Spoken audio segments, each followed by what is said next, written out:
The Wisdom of Father Brown by G.K. Chesterton. Chapter 5. The Mistake of the Machine. Flambeau and his friend the priest were sitting in the temple gardens about sunset, and their neighbourhood or some such accidental influence had turned their talk to matters of legal process.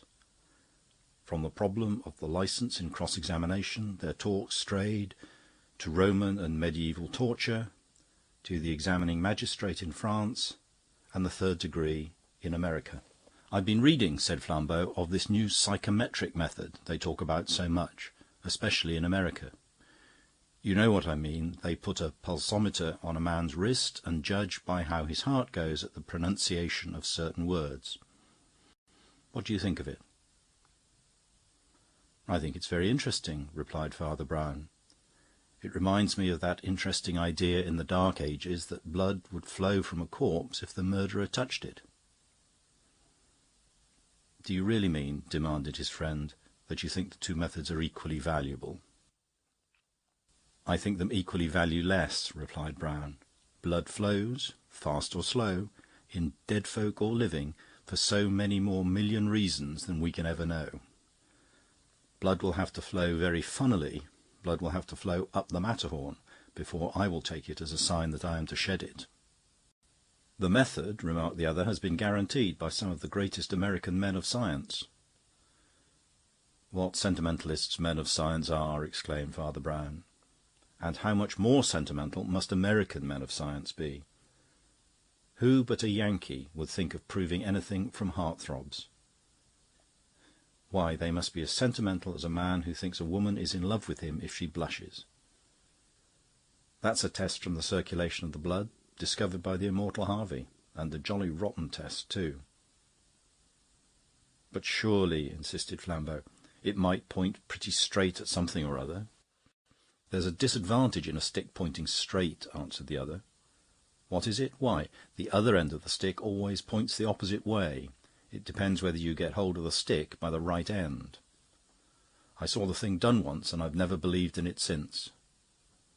And he proceeded to tell the story of his disillusionment. It happened nearly 20 years before, when he was chaplain to his co-religionists in a prison in Chicago, where the Irish population displayed a capacity both for crime and penitence which kept him tolerably busy. The official second in command under the governor was an ex-detective named Greywood Usher, a cadaverous, carefully spoken Yankee philosopher, occasionally varying a very rigid visage with an odd, apologetic grimace.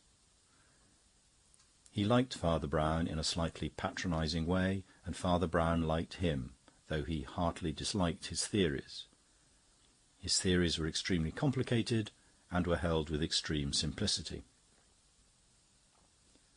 One evening he had sent for the priest, who, according to his custom, took a seat in silence at a table piled and littered with papers, and waited.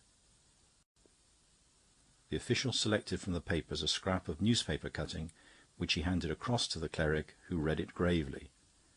It appeared to be an extract from one of the pinkest of American society papers, and ran as follows: "Society's brightest widower is once more on the freak dinner stunt. All our exclusive citizens will recall the perambulator parade dinner, in which last trick Todd, at his palatial home at Pilgrim's Pond, caused so many of our prominent debutantes to look even younger than their years."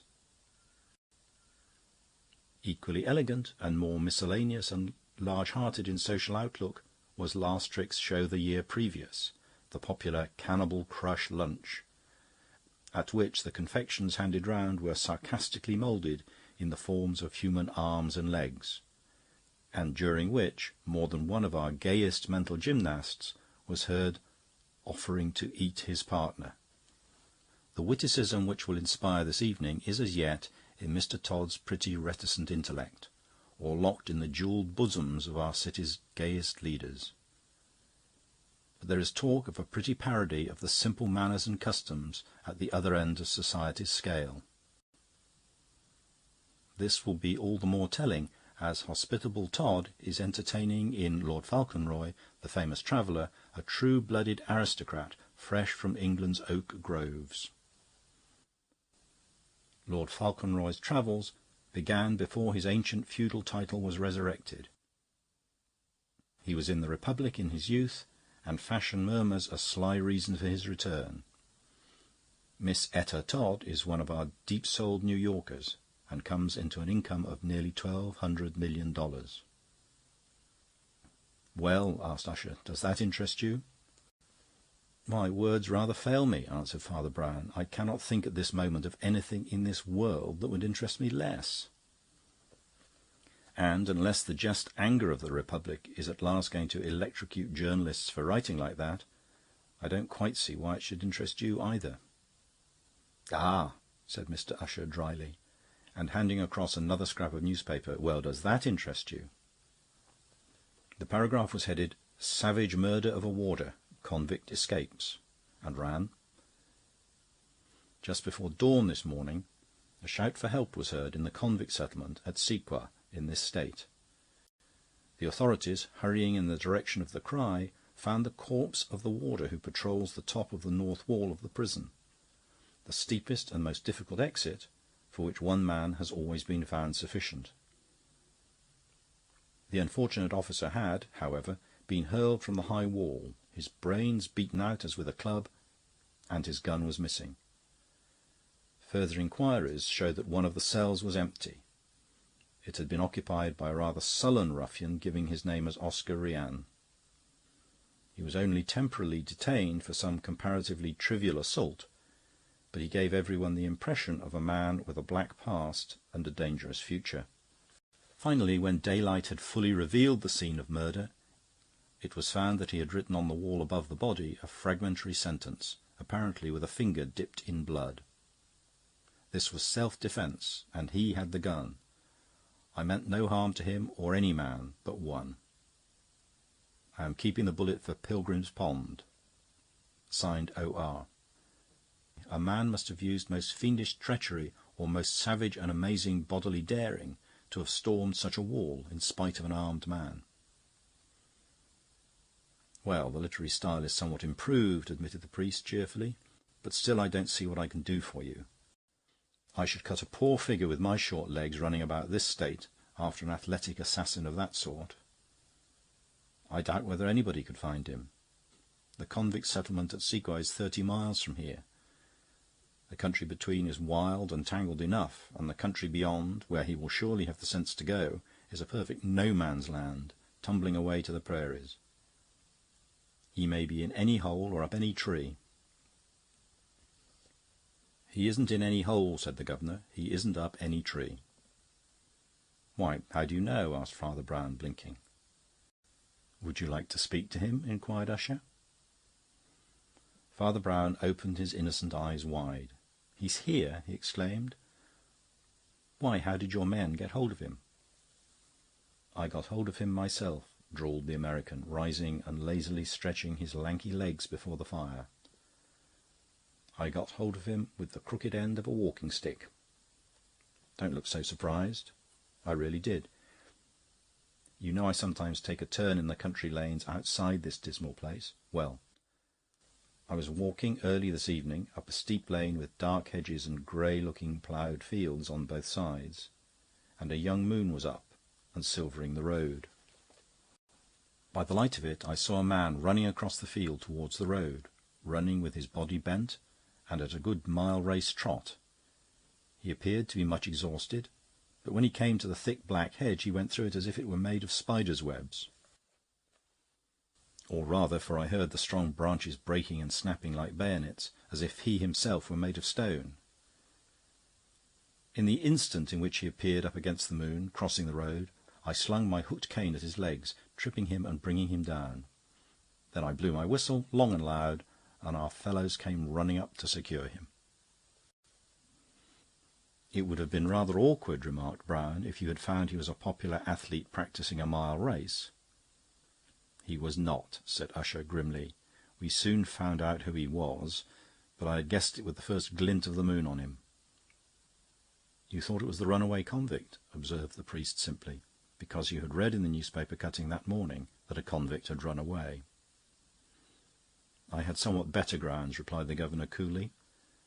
"I pass over the first as too simple to be emphasised. I mean that fashionable athletes do not run across ploughed fields or scratch their eyes out in bramble hedges, nor do they run all doubled up like a crouching dog. There were more decisive details to a fairly well-trained eye. The man was clad in coarse and ragged clothes, but they were something more than merely coarse and ragged. They were so ill-fitting as to be quite grotesque. Even as he appeared in black outline against the moonrise, the coat-collar in which his head was buried made him look like a hunchback, and the long loose sleeves looked as if he had no hands. It at once occurred to me that he had somehow managed to change his convict clothes for some Confederate's clothes which did not fit him. Second, there was a pretty stiff wind against which he was running, so that I must have seen the streaky look of blowing hair if the hair had not been very short. Then I remembered that beyond these ploughed fields he was crossing lay Pilgrim's Pond, for which, you will remember, the convict was keeping his bullet, and I sent my walking-stick flying. "A brilliant piece of rapid deduction," said Father Brown. "But had he got a gun?" As Usher stopped abruptly in his walk, the priest added apologetically, "I've been told a bullet is not half so useful without it." "He had no gun," said the other gravely, "but that was doubtless due to some very natural mischance or change of plans. Probably the same policy that made him change the clothes made him drop the gun. He began to repent the coat he had left behind him in the blood of his victim." "Well, that's possible enough," answered the priest. "And it's hardly worth speculating on," said Usher, turning to some other papers, "for we know it's the man by this time." His clerical friend asked faintly, "But how?" And Greywood Usher threw down the newspapers and took up the 2 press cuttings again. "Well, since you're so obstinate," he said, "let's begin at the beginning.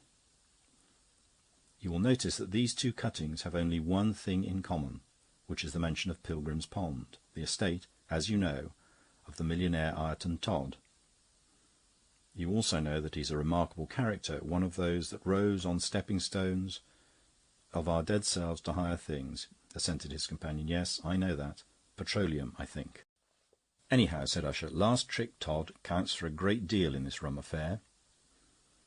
He stretched himself once more before the fire and continued talking in his expansive, radiantly explanatory style.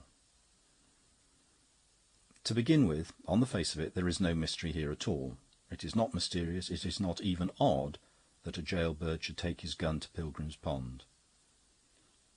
Our people aren't like the English, who will forgive a man for being rich if he throws away money on hospitals or horses. Last trick Todd has made himself big by his own considerable abilities, and there's no doubt that many of those on whom he has shown his abilities would like to show theirs on him with a shotgun. Todd might easily get dropped by some man he's never even heard of, some labourer he's locked out, or some clerk in a business he's busted. Last Trick is a man of mental endowments and a high public character, but in this country the relations of employees and employed are considerably strained. That's how the whole thing looks, supposing this Rian made for Pilgrim's Pond to kill Todd. So it looked to me, till another little discovery woke up what I have of the detective in me. When I had my prisoner safe, I picked up my cane again and strolled down the 2 or 3 turns of country road that brought me to one of the side entrances of Todd's grounds, the one nearest to the pool or lake after which the place is named. It was some 2 hours ago, about 7 by this time. The moon was more luminous, and I could see the long white streaks of it lying on the mysterious mere with its grey, greasy, half-liquid shores in which they say our fathers used to make witches walk until they sank. I've forgotten the exact tale, but you know the place I mean. It lies north of Todd's house towards the wilderness, and has 2 queer wrinkled trees, so dismal that they look more like huge fungoids than decent foliage. As I stood peering at this misty pool, I fancied I saw the faint figure of a man moving from the house towards it, but it was all too dim and distant for me to be certain of the fact, and still less of the details. Besides, my attention was very sharply arrested by something much closer. I crouched behind the fence which ran not more than 200 yards from one wing of the great mansion, and which was fortunately split in places as if specially for the application of a cautious eye. A door had opened in the dark bulk of the left wing, and a figure appeared black against the illuminated interior. A muffled figure bending forward, evidently peering out into the night.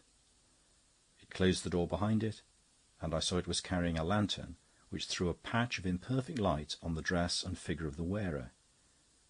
It seemed to be the figure of a woman, wrapped up in a ragged cloak and evidently disguised to avoid notice.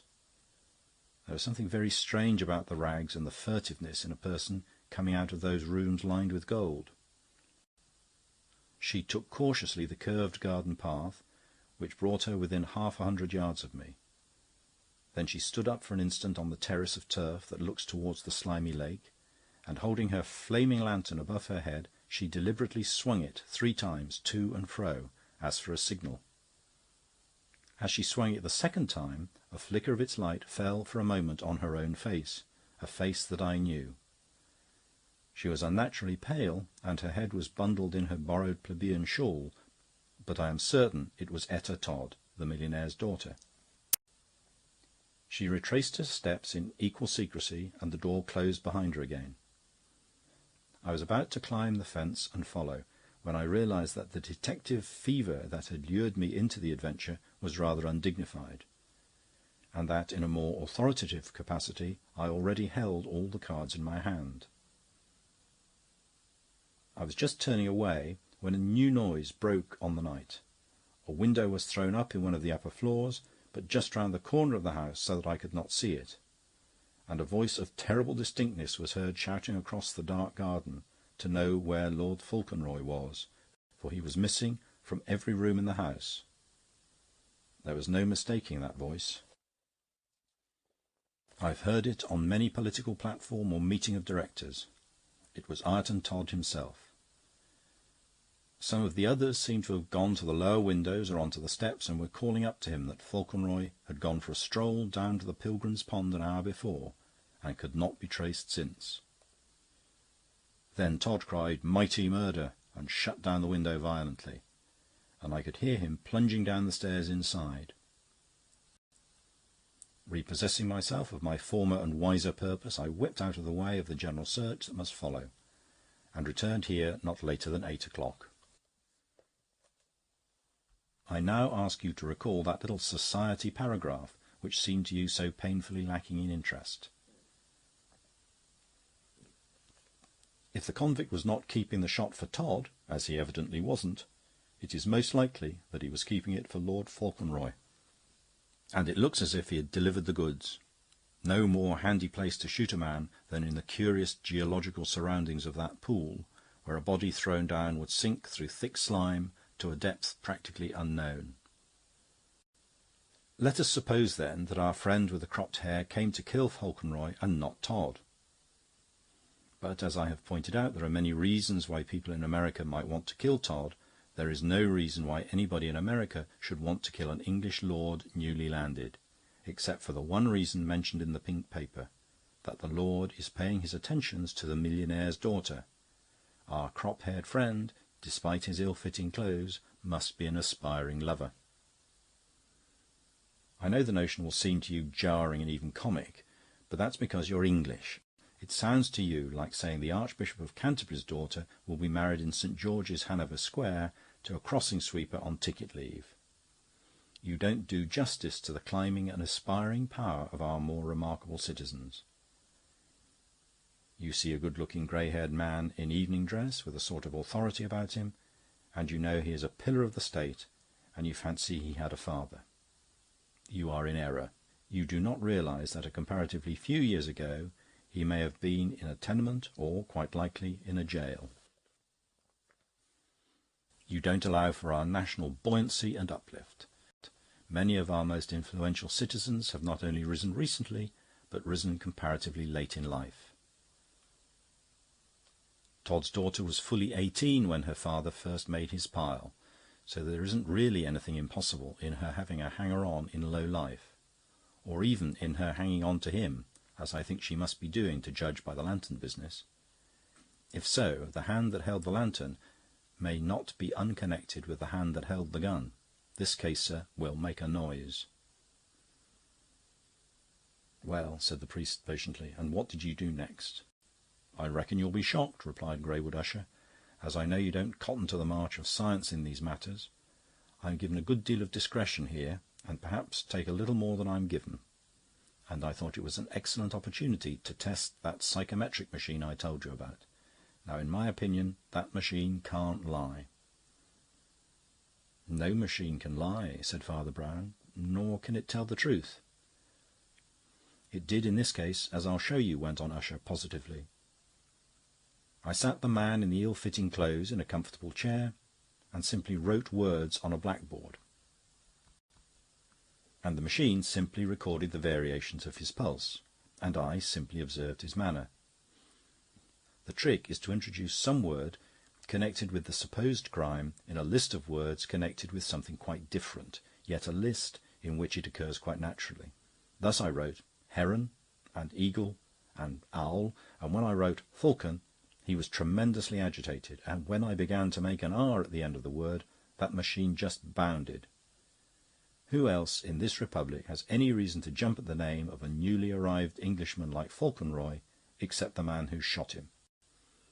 Isn't that better evidence than a lot of gabble from witnesses? It's the evidence of a reliable machine." "You always forget," observed his companion, "that the reliable machine always has to be worked by an unreliable machine." "Why, what do you mean?" asked the detective. "I mean man," said Father Brown, "the most unreliable machine I know of. I don't want to be rude, and I don't think you will consider man to be an offensive or inaccurate description of yourself.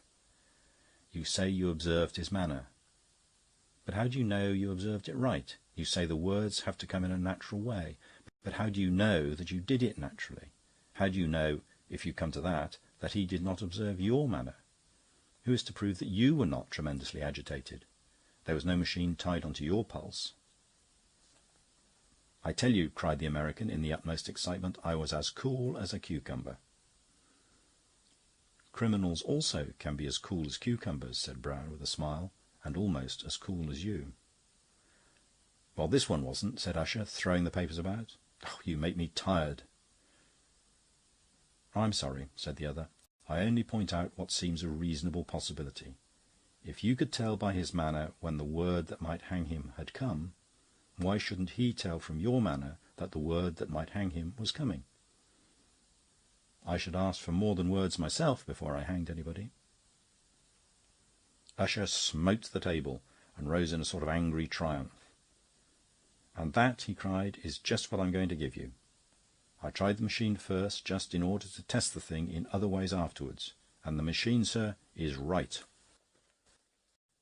He paused a moment and resumed with less excitement. "I rather want to insist, if it comes to that so far I had very little to go on except the scientific experiment. There was really nothing against the man at all. His clothes were ill-fitting, as I've said, but they were rather better, if anything, than those of the submerged class to which he evidently belonged. Moreover, under all the stains of his plunging through ploughed fields or bursting through dusty hedges, the man was comparatively clean. This might mean, of course, that he had only just broken prison, but it reminded me more of the desperate decency of the comparatively respectable poor. His demeanour was, I am bound to confess, quite in accordance with theirs. He was silent and dignified as they are. He seemed to have a big but buried grievance, as they do. He professed total ignorance of the crime and the whole question, and showed nothing but a sullen impatience for something sensible that might come to take him out of his meaningless scrape. He asked me more than once if he could telephone for a lawyer who had helped him a long time ago in a trade dispute, and in every sense acted as you would expect an innocent man to act. There was nothing against him in the world except that little finger on the dial that pointed to the change of his pulse. Then, sir, the machine was on its trial, and the machine was right. By the time I came with him out of the private room into the vestibule, where all sorts of other people were awaiting examination, I think he had already more or less made up his mind to clearing things up by something like a confession. He turned to me and began to say in a low voice, "Oh, I can't stick this any more. If you must know all about me..." At the same instant one of the poor women sitting on the long bench stood up, screaming aloud and pointing at him with her finger. I have never in my life heard anything more demonically distinct. Her lean finger seemed to pick him out as if it were a pea-shooter. Though the word was a mere howl, every syllable was as clear as a separate stroke on a clock. "Drugger Davis!" she shouted. "They've got Drugger Davis!" Among the wretched women, mostly thieves and street-walkers, 20 faces were turned, gaping with glee and hate.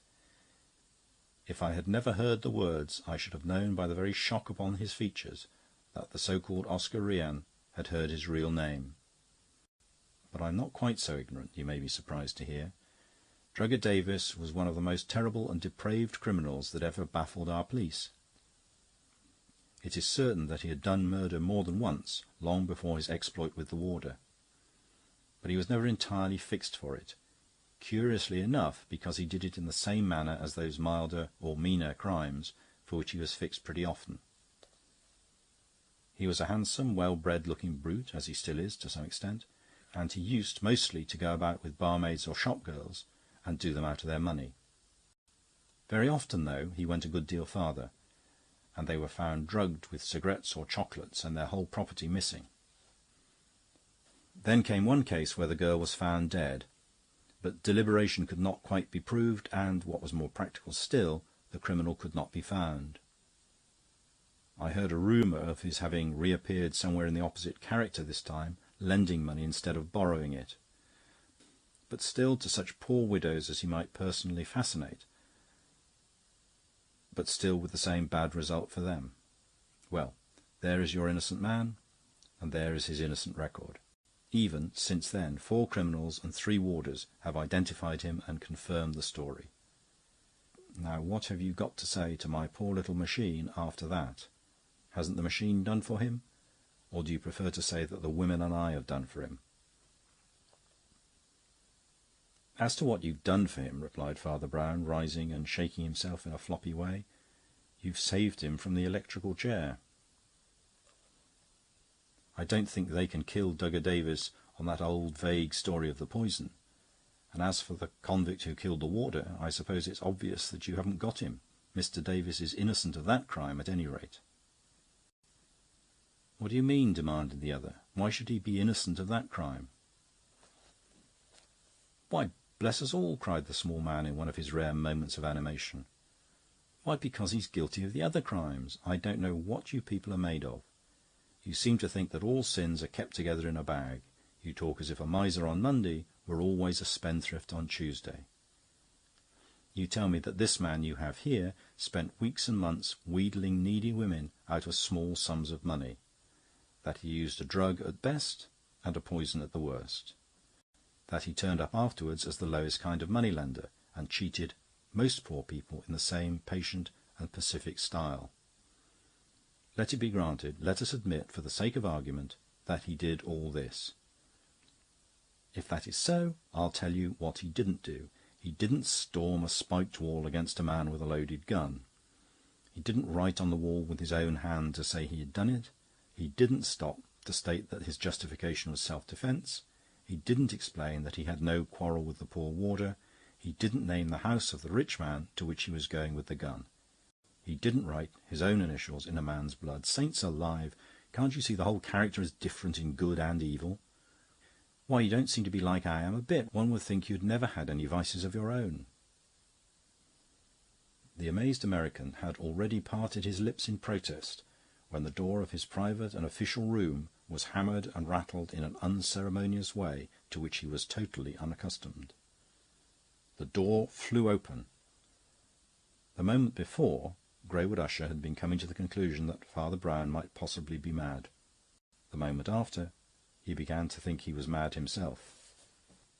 There burst and fell into his private room a man in the filthiest rags, with a greasy squash hat still askew on his head, and a shabby green shade shoved up from one of his eyes, both of which were glaring like tigers'. The rest of his face was almost undiscoverable, being masked with a matted beard and whiskers, through which the nose could barely thrust itself, and further buried in a squalid red scarf or handkerchief. Mr. Usher prided himself on having seen most of the roughest specimens in the state, but he thought he had never seen such a baboon dressed as a scarecrow as this. But above all, he had never in all his placid scientific existence heard a man like that speak to him first. "See here, old man Usher," shouted the being in the red handkerchief, "I'm getting tired. Don't you try any of your hide-and-seek on me. I don't get fooled any. Leave go of my guests, and I'll let up on the fancy clockwork. Keep him here for a split instant, and you'll feel pretty mean. I reckon I'm not a man with no pull." The eminent Usher was regarding the bellowing monster with an amazement which had dried up all other sentiments. The mere shock to his eyes had rendered his ears almost useless. At last he rang a bell with a hand of violence. While the bell was still strong and pealing, the voice of Father Brown fell soft but distinct. "I have a suggestion to make," he said, "but it seems a little confusing. I don't know this gentleman, but I think I know him. Now, you know him quite well, but you don't know him naturally. Sounds paradoxical, I know."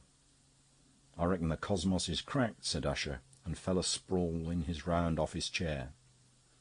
"Now, see here," vociferated the stranger, striking the table, but speaking in a voice that was all the more mysterious because it was comparatively mild and rational, though still resounding.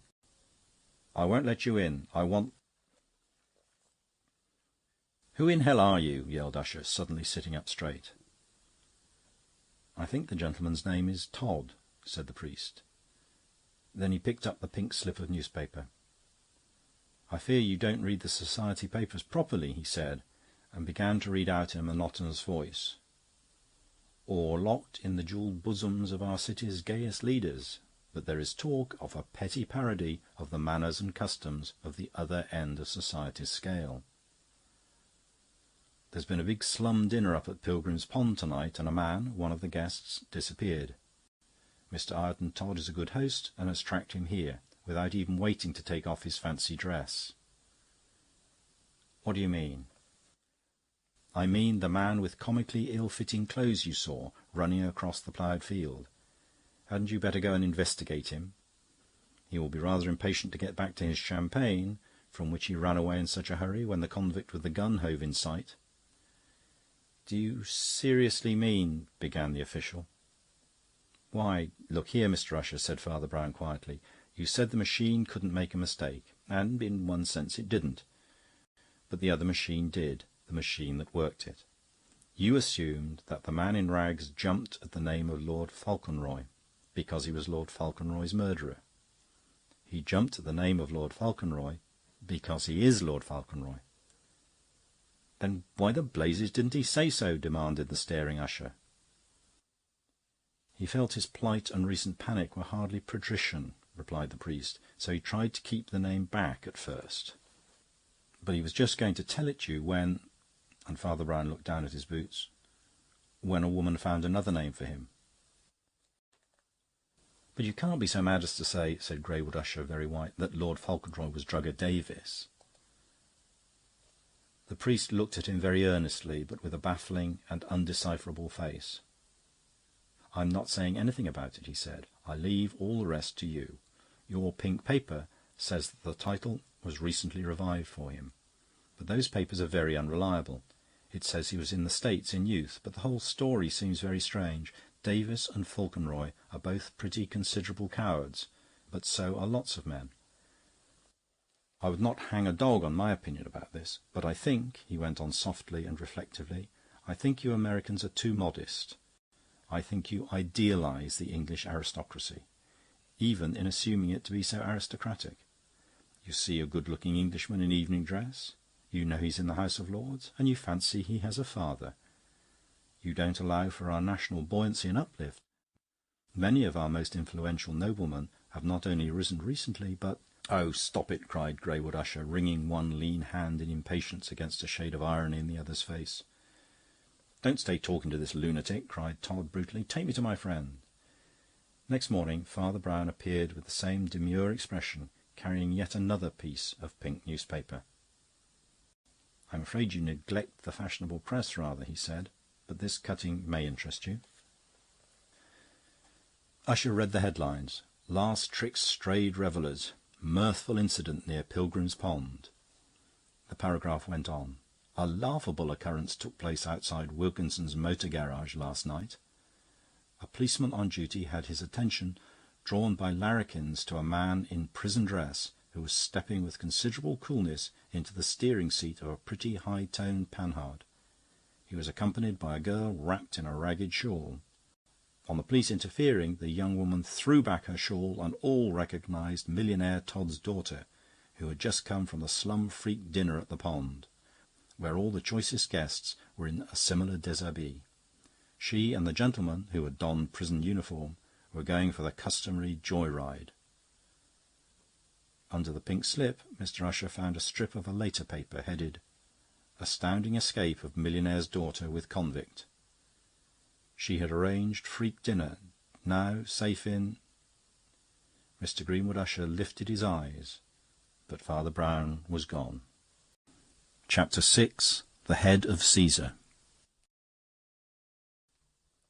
There is somewhere in Brompton or Kensington an interminable avenue of tall houses, rich but largely empty, that looks like a terrace of tombs.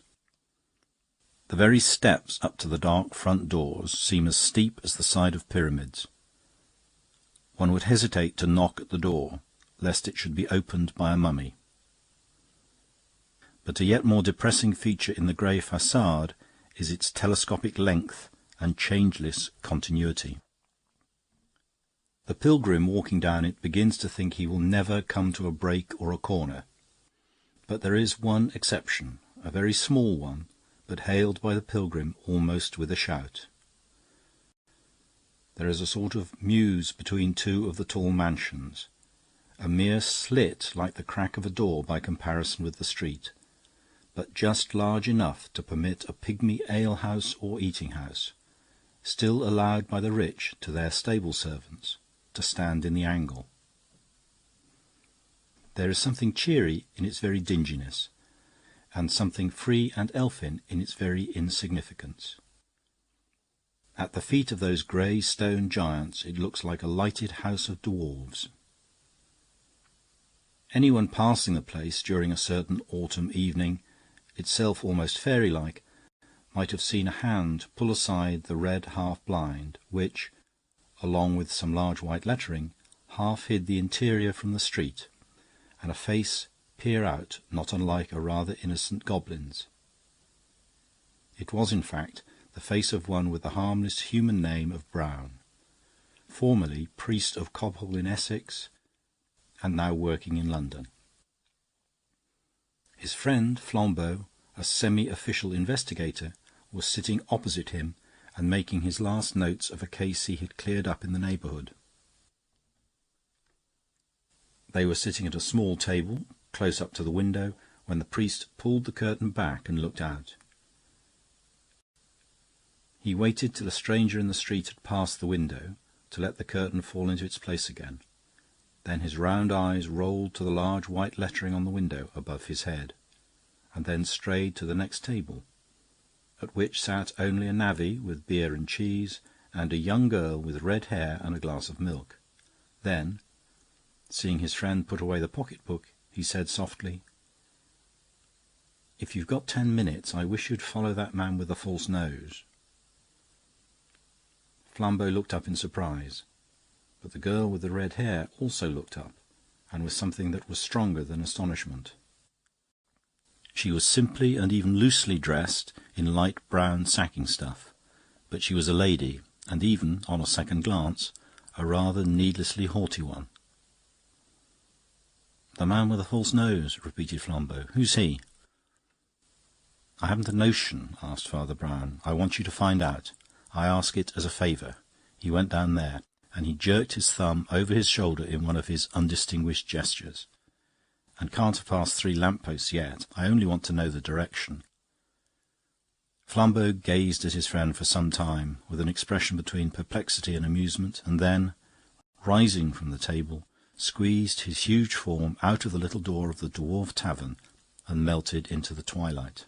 Father Brown took a small book out of his pocket and began to read steadily. He betrayed no consciousness of the fact that the red-haired lady had left her own table and sat down opposite him.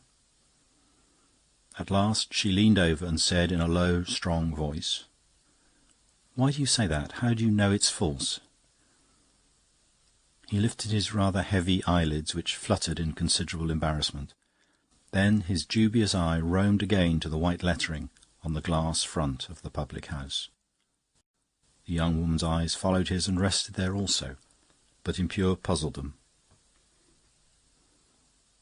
"No," said Father Brown, answering her thoughts. "It doesn't say cellar, like the thing in the Psalms.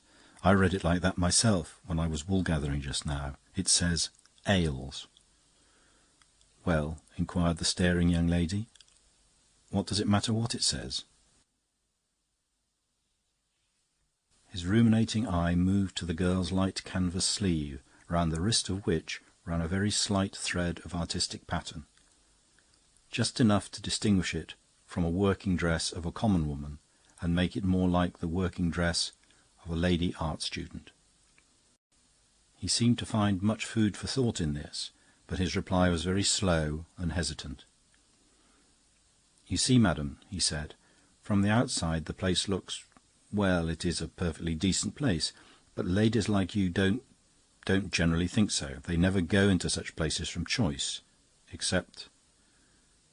"Well," she repeated. "Except an unfortunate few who don't go in to drink milk." "You are a most singular person," said the young lady. "What is your object in all this?" "Not to trouble you about it," he replied very gently. "Only to arm myself with knowledge enough to help you, if ever you freely ask my help." "But why should I need help?" He continued his dreamy monologue. "You couldn't have come in to see protégés, humble friends, or that sort of thing, or you'd have gone through into the parlour. And you couldn't have come in because you were ill, or you'd have spoken to the woman of the place, who's obviously respectable. Besides, you don't look ill in that way, but only unhappy. This street is the only original long lane that has no turning, and the houses on both sides are shut up. I could only suppose that you had seen somebody coming whom you didn't want to meet, and found the public house was the only shelter in this wilderness of stone. I don't think I went beyond the licence of a stranger in glancing at the only man who passed immediately after, and as I thought he looked like the wrong sort, and you looked like the right sort, I held myself ready to help, if he annoyed you, that is all. As for my friend, he'll be back soon, and he certainly can't find out anything by stumping down a road like this. I didn't think he could." "Then why did you send him out?" she cried, leaning forward with yet warmer curiosity. She had the proud, impetuous face that goes with reddish colouring and a Roman nose, as it did in Marie Antoinette. He looked at her steadily for the first time and said, "Because I hoped you would speak to me." She looked back at him for some time with a heated face, in which there hung a red shadow of anger. Then, despite her anxieties, humour broke out of her eyes and the corners of her mouth, and she answered almost grimly, "Well, if you are so keen on my conversation, perhaps you'll answer my question." After a pause, she added, "I had the honour to ask you why you thought the man's nose was false." "The wax always spots like that, just a little in this weather," answered Father Brown with entire simplicity. "But it's such a crooked nose," remonstrated the red-haired girl. The priest smiled in his turn. "I don't say it's the sort of nose one would wear out of mere foppery," he admitted. "This man, I think, wears it because his real nose is so much nicer." "But why?" she insisted. "What is the nursery rhyme?" observed Brown absent-mindedly. "There was a crooked man, and he went a crooked mile. That man, I fancy, has gone a very crooked road by following his nose." "Why? What's he done?" she demanded rather shakily. "I don't want to force your confidence by a hair," said Father Brown very quietly, "but I think you could tell me more about that than I can tell you." The girl sprang to her feet and stood quietly, but with clenched hands like one about to stride away. Then her hands loosened slowly and she sat down again. "You are more of a mystery than all the others," she said desperately. "But I feel there might be a heart in your mystery." "What we all dread most," said the priest in a low voice, "is a maze with no centre. That is why atheism is only a nightmare." "I will tell you everything," said the red-haired girl doggedly, "except why I'm telling you, and that I don't know." She picked at the darned tablecloth and went on. "You look as if you knew what isn't snobbery as well as what is. And when I say that ours is a good family, you'll understand it is a necessary part of the story. Indeed, my chief danger is in my brother's high and dry notions, noblesse oblige and all that. Well, my name is Christabel Carstairs, and my father was that Colonel Carstairs you've probably heard of, who made the famous Carstairs collection of Roman coins. I could never describe my father to you. The nearest I can say is that he was very like a Roman coin himself. He was as handsome and as genuine and as valuable and as metallic and as out of date. He was prouder of his collection than of his coat of arms. Nobody could say more than that. His extraordinary character came out most in his will. He had 2 sons and 1 daughter. He quarrelled with one son, my brother Giles, and sent him to Australia on a small allowance. He then made a will leaving the Carstairs collection, actually with a yet smaller allowance, to my brother Arthur. He meant it as a reward, as the highest honour he could offer, in the acknowledgment of Arthur's loyalty and rectitude, and the distinctions he had already gained in mathematics and economics at Cambridge. He left me practically all his pretty large fortune, and I'm sure he meant it in contempt. Arthur, you may say, might well complain of this, but Arthur is my father over again. Though he had some differences with my father in early youth, no sooner had he taken over the collection than he became like a pagan priest dedicated to a temple. He mixed up these Roman halfpence with the honour of the Carstairs family in the same stiff, idolatrous way as his father before him. He acted as if Roman money must be guarded by all the Roman virtues. He took no pleasures, he spent nothing on himself, he lived for the collection. Often he would not trouble to dress for his simple meals, but pattered about among the corded brown paper parcels, which no one else was allowed to touch, in an old brown dressing-gown. With its rope and tassel and his pale, thin, refined face, it made him look like an old ascetic monk. Every now and then, though, he would appear dressed like a decidedly fashionable gentleman, but that was only when he went up to the London sales or shops to make an addition to the Carstairs collection. Now, if you've known any young people, you won't be shocked if I say that I got into rather a low frame of mind with all this. The frame of mind in which one begins to say that the ancient Romans were all very well in their way. I'm not like my brother Arthur. I can't help enjoying enjoyment. I got a lot of romance and rubbish when I got my red hair from the other side of the family.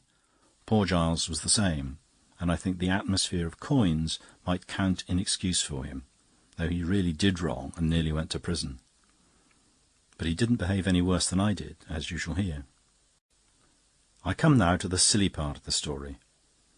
I think a man as clever as you can guess the sort of thing that would begin to relieve the monotony for an unruly girl of 17 placed in such a position. But I am so rattled with more dreadful things that I can hardly read my own feeling, and don't know whether I despise it now as a flirtation or bear it as a broken heart. We lived then at a little seaside watering place in South Wales, and a retired sea captain living a few doors off had a son about 5 years older than myself, who had been a friend of Giles before he went to the colonies. His name does not affect my tale, but I tell you it was Philip Hawker, because I'm telling you everything. We used to go shrimping together, and said and thought we were in love with each other. At least, he certainly said he was, and I certainly thought I was. If I tell you he had bronzed curly hair and a falconish sort of face, bronzed by the sea also, it's not for his sake, I assure you, but for the story, for it was the cause of a very curious coincidence. One summer afternoon, when I had promised to go shrimping along the sands with Philip, I was waiting rather impatiently in the front drawing-room, watching Arthur handle some packets of coins he'd just purchased, and slowly shunt them, 1 or 2 at a time, into his own dark study and museum, which was at the back of the house. As soon as I heard the heavy door close on him finally, I made a bolt for my shrimping net and tam o' shanter, and was just going to slip out when I saw that my brother had left behind him one coin that lay gleaming on the long bench by the window. It was a bronze coin, and the colour, combined with the exact curve of the Roman nose and something in the very lift of the long, wiry neck, made the head of Caesar on it the almost precise portrait of Philip Hawker. Then I suddenly remembered Giles telling Philip of a coin that was like him, and Philip wishing he had it. Perhaps you can fancy the wild, foolish thoughts with which my head went round. I felt as if I had had a gift from the fairies. It seemed to me that if I could only run away with this and give it to Philip like a wild sort of wedding ring, it would be a bond between us forever. I felt 1,000 such things at once. Then there yawned under me like the pit the enormous, awful notion of what I was doing. Above all, the unbearable thought, which was like touching hot iron, of what Arthur would think of it, a Carstairs, a thief, and a thief of the Carstairs treasure. I believed my brother could see me burned like a witch for such a thing. But then the very thought of such fanatical cruelty heightened my old hatred of his dingy old antiquarian fussiness, and my longing for the youth and liberty that called to me from the sea. Outside was strong sunlight with a wind, and a yellow head of some broom or gorse in the garden rapped against the glass of the window. I thought of that living and growing gold calling to me from all the heaths of the world, and then of that dead, dull gold and bronze and brass of my brothers, growing dustier and dustier as life went by. Nature and the Carstairs collection had come to grips at last.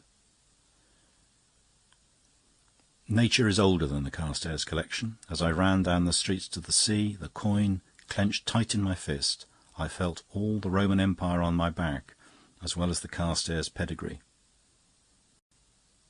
It was not only the old lion argent that was roaring in my ear, but all the eagles of the Caesars seemed flapping and screaming in pursuit of me. And yet my heart rose higher and higher like a child's kite, until I came over the very loose, dry sandhills and to the flat, wet sands, where Philip stood already up to his ankles in the shallow, shining water, some 100 yards out to sea. There was a great red sunset, and the long stretch of low water, hardly rising over the ankle for half a mile, was like a lake of ruby flame. It was not till I had torn off my shoes and stockings and waded out to where he stood, which was well away from the dry land, that I turned and looked around. We were quite alone in a circle of sea-water and wet sand, and I gave him the head of Caesar. At the very instant I had a shock of fancy that a man far away on the sandhills was looking at me intently. I must have felt immediately after that it was a mere leap of unreasonable nerves, for the man was only a dark dot in the distance, and I could only just see that he was standing quite still and gazing, with his head a little to one side. There was no earthly logical evidence that he was looking at me. He might have been looking at a ship, or the sunset, or the seagulls, or at any of the people who were still strayed here and there on the shore between us. Nevertheless, whatever my start sprang from was prophetic, for as I gazed he started walking briskly in a bee-line towards us across the wide, wet sands. As he drew nearer and nearer, I saw that he was dark and bearded, and that his eyes were marked with dark spectacles. He was dressed poorly but respectably in black, from the old black top hat on his head to the solid black boots on his feet. In spite of these, he walked straight into the sea without a flash of hesitation, and came on at me with the steadiness of a travelling bullet. I can't tell you the sense of monstrosity and miracle I had when he thus silently burst the barrier between land and water. It was as if he had walked straight off a cliff and still marched steadily in mid-air. It was as if a house had flown up into the sky, or a man's head had fallen off. He was only wetting his boots, but he seemed to be a demon disregarding a law of nature. If he had hesitated an instant at the water's edge, it would have been nothing. As it was, he seemed to look so much at me alone as not to notice the ocean. Philip was some yards away, with his back to me, bending over his net. The stranger came on till he stood within 2 yards of me, the water washing halfway up his knees. Then he said, with a clearly modulated and rather mincing articulation, "Would it discommode you to contribute elsewhere a coin with a somewhat different superscription?" With one exception, there was nothing definably abnormal about him. His tinted glasses were not really opaque, but of a blue kind common enough, nor his eyes behind them shifty, but regarded me steadily. His dark beard was not really long or wild, but he looked rather hairy, because the beard began very high up in his face, just under the cheekbones. His complexion was neither sallow nor livid, but on the contrary rather clear and youthful. Yet this gave a pink and white waxed look, which somehow, I don't know why, rather increased the horror. The only oddity one could fix was that his nose, which was otherwise of a good shape, was just slightly turned sideways at the tip, as if, when it was soft, it had been tapped on one side with a toy hammer. The thing was hardly a deformity, yet I cannot tell you what a living nightmare it was to me. As he stood there in the sunset-stained water, he affected me as some hellish sea-monster just risen roaring out of a sea like blood. I don't know why a touch on the nose should affect my imagination so much. I think it seemed as if he could move his nose like a finger, and as if he had just that moment moved it. "Any little assistance," he continued with the same queer priggish accent, "that may obviate the necessity of my communicating with the family." Then it rushed over me that I was being blackmailed for the theft of the bronze piece, and all my merely superstitious fears and doubts were swallowed up in one overpowering practical question. How could he have found out? I'd stolen the thing suddenly and on impulse. I was certainly alone, for I always made sure of being unobserved when I slipped out to see Philip in this way. I had not, to all appearances, been followed in the street, and if I had, they could not X-ray the coin in my closed hand. The man standing on the sandhills could no more have seen what I gave Philip than shoot a fly in one eye, like the man in the fairy tale. "Philip," I cried helplessly, "ask this man what he wants." When Philip lifted his head at last from mending his net, he looked rather red, as if sulky or ashamed. But it may have been only the exertion of stooping and the red evening light. I may have only had another of the morbid fancies that seemed to be dancing about me. He merely gruffly said to the man, "You clear out of this," and motioning me to follow, set off wading shoreward without paying further attention to him. He stepped onto a stone breakwater that ran out from among the roots of the sandhills, and so struck homeward, perhaps thinking our incubus would find it less easy to walk on such rough stones, green and slippery with seaweed, than we who were young and used to it. But my persecutor walked as daintily as he talked, and he still followed me, picking his way and picking his phrases. I heard his delicate, detestable voice appealing to me over my shoulder, until at last, when we had crested the sandhills, Philip's patience, which was by no means so conspicuous on most occasions, seemed to snap. He turned suddenly, saying, "Go back, I can't talk to you now." And as the man hovered and opened his mouth, Philip struck him a buffet on it that sent him flying from the top of the tallest sandhill to the bottom. I saw him crawling out below, covered with sand. This stroke comforted me somehow, though it might well increase my peril, but Philip showed none of his usual elation at his own prowess. Though as affectionate as ever, he still seemed cast down. And before I could ask him anything fully, he parted with me at his own gate with two remarks that struck me as strange. He said that, all things considered, I ought to put the coin back in the collection, but that he himself would keep it for the present. And then he added, quite suddenly and irrelevantly, "You know Giles is back from Australia." The door of the tavern opened, and the gigantic shadow of the investigator Flambeau fell across the table. Father Brown presented him to the lady in his own slight, persuasive style of speech, mentioning his knowledge and sympathy in such cases, and, almost without knowing, the girl was soon reiterating her story to two listeners. But Flambeau, as he bowed and sat down, handed the priest a small slip of paper. Brown accepted it with some surprise, and read on it, Cab to Wagga Wagga, 379 Mafeking Avenue, Putney." The girl was going on with her story. I went up the street to my own house with my head in a whirl. It had not begun to clear when I came to the doorstep, on which I found a milk can and the man with the twisted nose. The milk can told me the servants were all out, for, of course, Arthur, browsing about in his brown dressing-gown in a brown study, would not hear or answer a bell. Thus there was no one to help me in the house except my brother, whose help must be my ruin. In desperation I thrust 2 shillings into the horrid thing's hand, and told him to call again in a few days when I had thought it out. He went off sulking, but more sheepishly than I had expected. Perhaps he had been shaken by his fall, and I watched the star of sand splashed on his back receding down the road with a horrid, vindictive pleasure. He turned a corner some 6 houses down. Then I let myself in, made myself some tea, and tried to think it out. I sat at the drawing-room window, looking onto the garden, which still glowed with the last full evening light. But I was too distracted and dreamy to look at the lawns and flower-pots and flower-beds with any concentration. So I took the shock the more sharply, because I'd seen it so slowly. The man or monster I'd sent away was standing quite still in the middle of the garden. Oh, we've all read a lot about pale-faced phantoms in the dark, but this was more dreadful than anything of that kind could ever be, because, though he cast a long evening shadow, he still stood in warm sunlight, and because his face was not pale, but had that waxen bloom still upon it that belongs to a barber's dummy.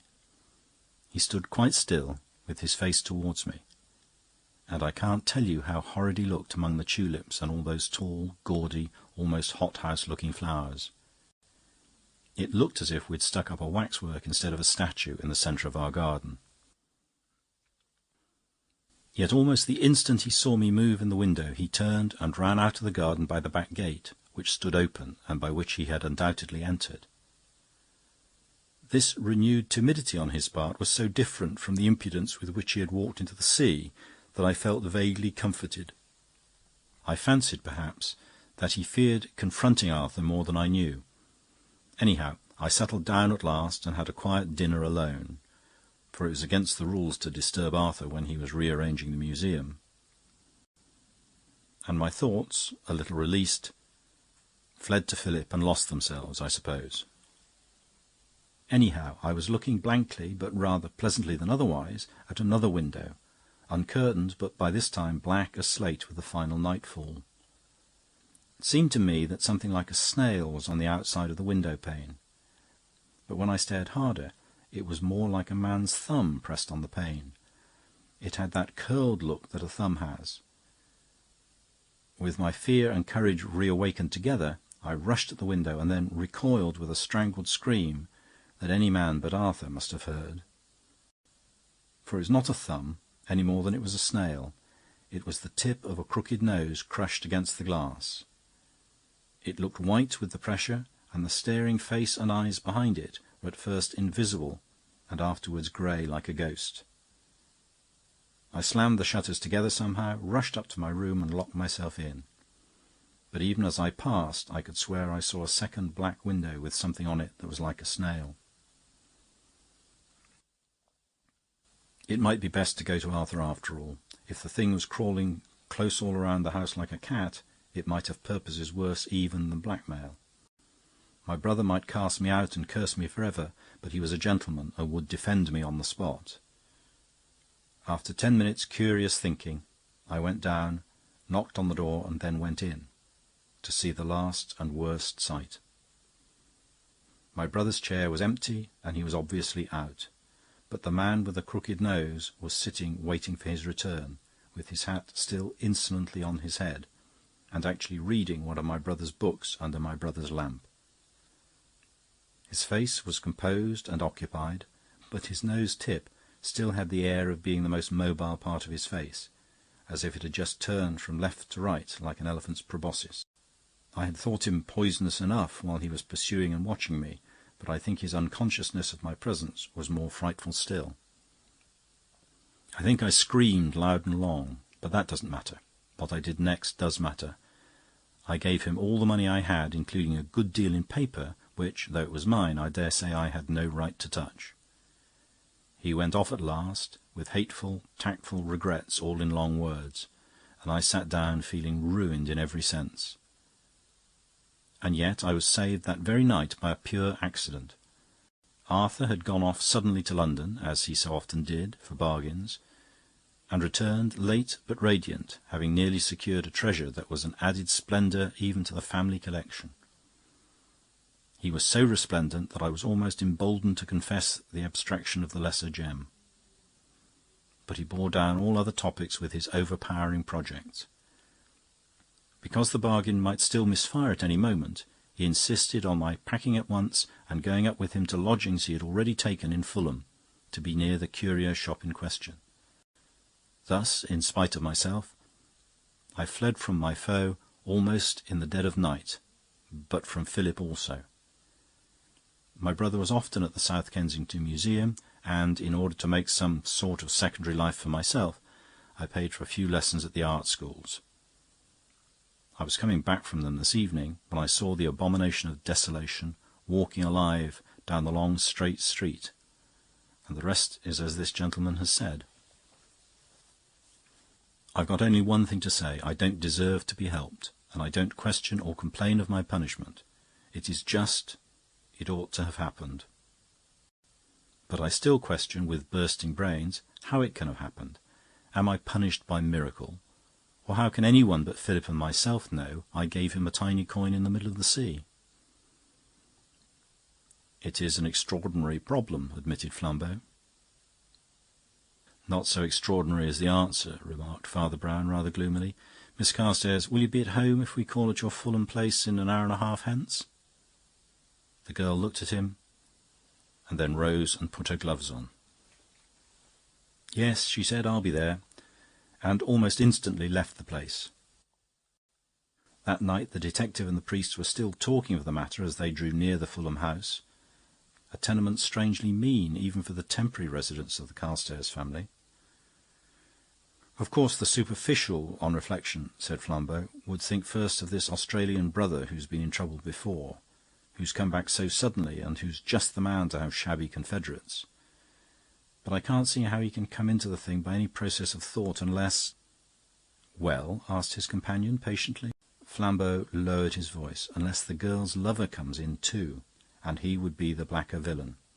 The Australian chap did know that Hawker wanted the coin, but I can't see how on earth he could know that Hawker had got it, unless Hawker signalled to him or his representative across the shore." "That's true," assented the priest with respect. "Have you noted another thing?" went on Flambeau eagerly. "This Hawker hears his love insulted, but doesn't strike till he's got to the soft sandhills, where he can be victor in a mere sham fight. If he'd struck amid rocks and sea, he might have hurt his ally." "That's true again," said Father Brown, nodding. "And now, take it from the start. It lies between few people, but at least three. You want one person for suicide, 2 people for murder, but at least 3 people for blackmail." "Why?" asked the priest softly. "Well, obviously," cried his friend, "there must be one to be exposed, one to threaten exposure, and one at least whom exposure would horrify." After a long, ruminant pause, the priest said, "You miss a logical step. 3 persons are needed as ideas, only 2 are needed as agents." "What can you mean?" asked the other. "Why shouldn't a blackmailer," asked Brown in a low voice, "threaten his victim with himself? Suppose a wife became a rigid teetotaler in order to frighten her husband into concealing his pub frequenting, and then wrote him blackmailing letters in another hand threatening to tell his wife. Why shouldn't it work? Suppose a father forbade a son to gamble, and then, following him in a good disguise, threatened the boy with his own sham paternal strictness. Suppose. But here we are, my friend." "My God!" cried Flambeau, "you don't mean—" An active figure ran down the steps of the house and showed under the golden lamplight the unmistakable head that resembled the Roman coin. "Miss Carstairs," said Hawker without ceremony, "wouldn't go in till you came." "Well," observed Brown confidently, Don't you think it's the best thing she can do to stop outside, with you to look after her? You see, I rather guess you've guessed it all yourself." "Yes," said the young man in an undertone. "I guessed on the sands, and now I know. That's why I let him fall soft." Taking a latchkey from the girl and a coin from Hawker, Flambeau let himself and his friend into the empty house and passed into the outer parlour.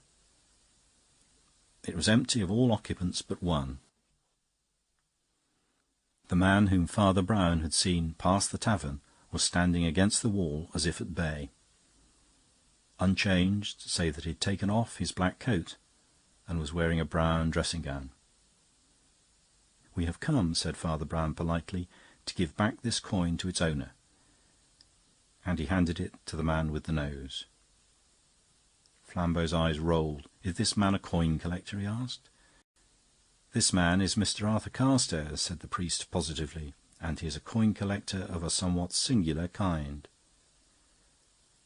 The man changed colour so horribly that the crooked nose stood out on his face like a separate and comic thing. He spoke, nevertheless, with a sort of despairing dignity. "You shall see, then," he said, "that I have not lost all the family's qualities," and he turned suddenly and strode into an inner room, slamming the door. "Stop him!" shouted Father Brown, bounding and half falling over a chair. And, after a wrench or two, Flambeau had the door open. But it was too late. In dead silence, Flambeau strode across and telephoned for a doctor and police. An empty medicine bottle lay on the floor. Across the table the body of the man in the brown dressing-gown lay amid his burst and gaping brown paper parcels, out of which poured and rolled, not Roman, but very modern, English coins. The priest held up the bronze head of Caesar. This, he said, was all that was left of the Carstairs collection. After a silence he went on with more than common gentleness. "It was a cruel will that his father made, and you see he did resent it a little. He hated the Roman money he had, and grew fonder of the real money denied him. He not only sold the collection bit by bit, but sank bit by bit to the basest ways of making money, even to blackmailing his own family in disguise. He blackmailed his brother from Australia for his little forgotten crime. That is why he took the cab to Wagga Wagga in Putney. He blackmailed his sister for the theft he alone could have noticed.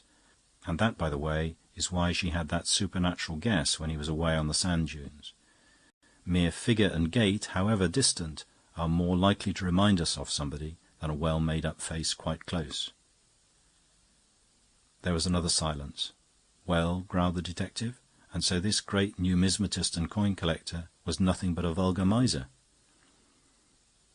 "Is there so great a difference?" asked Father Brown in the same strange, indulgent tone. "What is there wrong about a miser that is not often as wrong about a collector? What is wrong, except, 'Thou shalt not make to thyself any graven image, thou shalt not bow down to them nor serve them, for I—' But we must go and see how the poor young couple are getting on." "I think," said Flambeau, "that in spite of everything they are probably getting on very well." Chapter 7. The Purple Wig. Mr. Edward Nutt, the industrious editor of the Daily Reformer, sat at his desk, opening letters and marking proofs to the merry tune of a typewriter, worked by a vigorous young lady. He was a stoutish, fair man in his shirt-sleeves. His movements were resolute, his mouth firm, and his tones final. But his round, rather babyish blue eyes had a bewildered and even wistful look that rather contradicted all this. Nor, indeed, was the expression altogether misleading. It might truly be said of him, as for many journalists in authority, that his most familiar emotion was one of continuous fear. Fear of libel actions, fear of lost advertisements, fear of misprints, fear of the sack. His life was a series of distracted compromises between the proprietor of the paper and of him, who was a senile soap-boiler with 3 ineradicable mistakes in his mind, and the very able staff he had collected to run the paper, some of whom were brilliant and experienced men and, what was even worse, sincere enthusiasts for the political policy of the paper. A letter from one of these lay immediately before him, and, rapid and resolute as he was, he seemed almost to hesitate before opening it. He took up a strip of proof instead, ran down it with a blue eye and a blue pencil, altered the word adultery to the word impropriety, and the word Jew to the word alien, rang a bell, and sent it flying upstairs. Then, with a more thoughtful eye, he ripped open the letter from his more distinguished contributor, which bore a postmark of Devonshire, and read as follows: Dear Nut, as I see you're working spooks and dukes at the same time, what about an article on that rum business of the heirs of Exmoor, or, as the old women call it down here, the devil's ear of air? The head of the family, you know, is the Duke of Exmoor. He's one of a few really stiff old Tory aristocrats left. A sound old crusted tyrant it is quite in our line to make trouble about. And I think I'm on the track of a story that will make trouble. Of course, I don't believe in the old legend about James I, and as for you, you don't believe in anything, not even in journalism. The legend, you'll probably remember, was about the blackest business in English history, the poisoning of Overbury by that witch's cat Frances Howard, and the quite mysterious terror which forced the king to pardon the murderers. There was a lot of alleged witchcraft mixed up with it, and the story goes that a manservant listening at the keyhole heard the truth in a talk between the king and Carr, and the bodily ear with which he heard grew large and monstrous, as by magic, so awful was the secret. And though he had to be loaded with lands and gold and made an ancestor of dukes, the elf-shaped ear is still recurrent in the family. Well, you don't believe in black magic, and if you did, you couldn't use it for copy. If a miracle happened in your office, you'd have to hush it up. Now so many bishops are agnostics. But that's not the point. The point is that there really is something queer about Exmoor and his family. Something quite natural, I dare say, but quite abnormal. And the ear is in it somehow, I fancy, either a symbol or a delusion or a disease or something.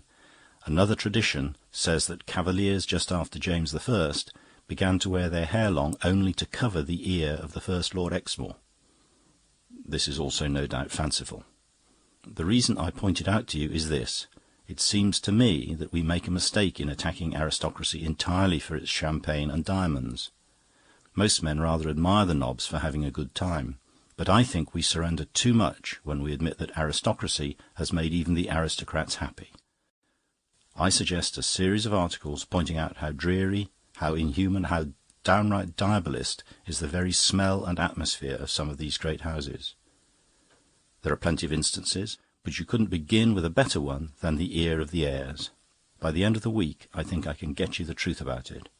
Yours ever, Francis Finn. Mr. Nutt reflected a moment, staring at his left boot. Then he called out in a strong, loud, and entirely lifeless voice, in which every syllable sounded alike, "Miss Barlow, take down a letter to Mr. Finn, please." Dear Finn, I think it would do. Copy should reach us second post Saturday. Yours, E. Nutt.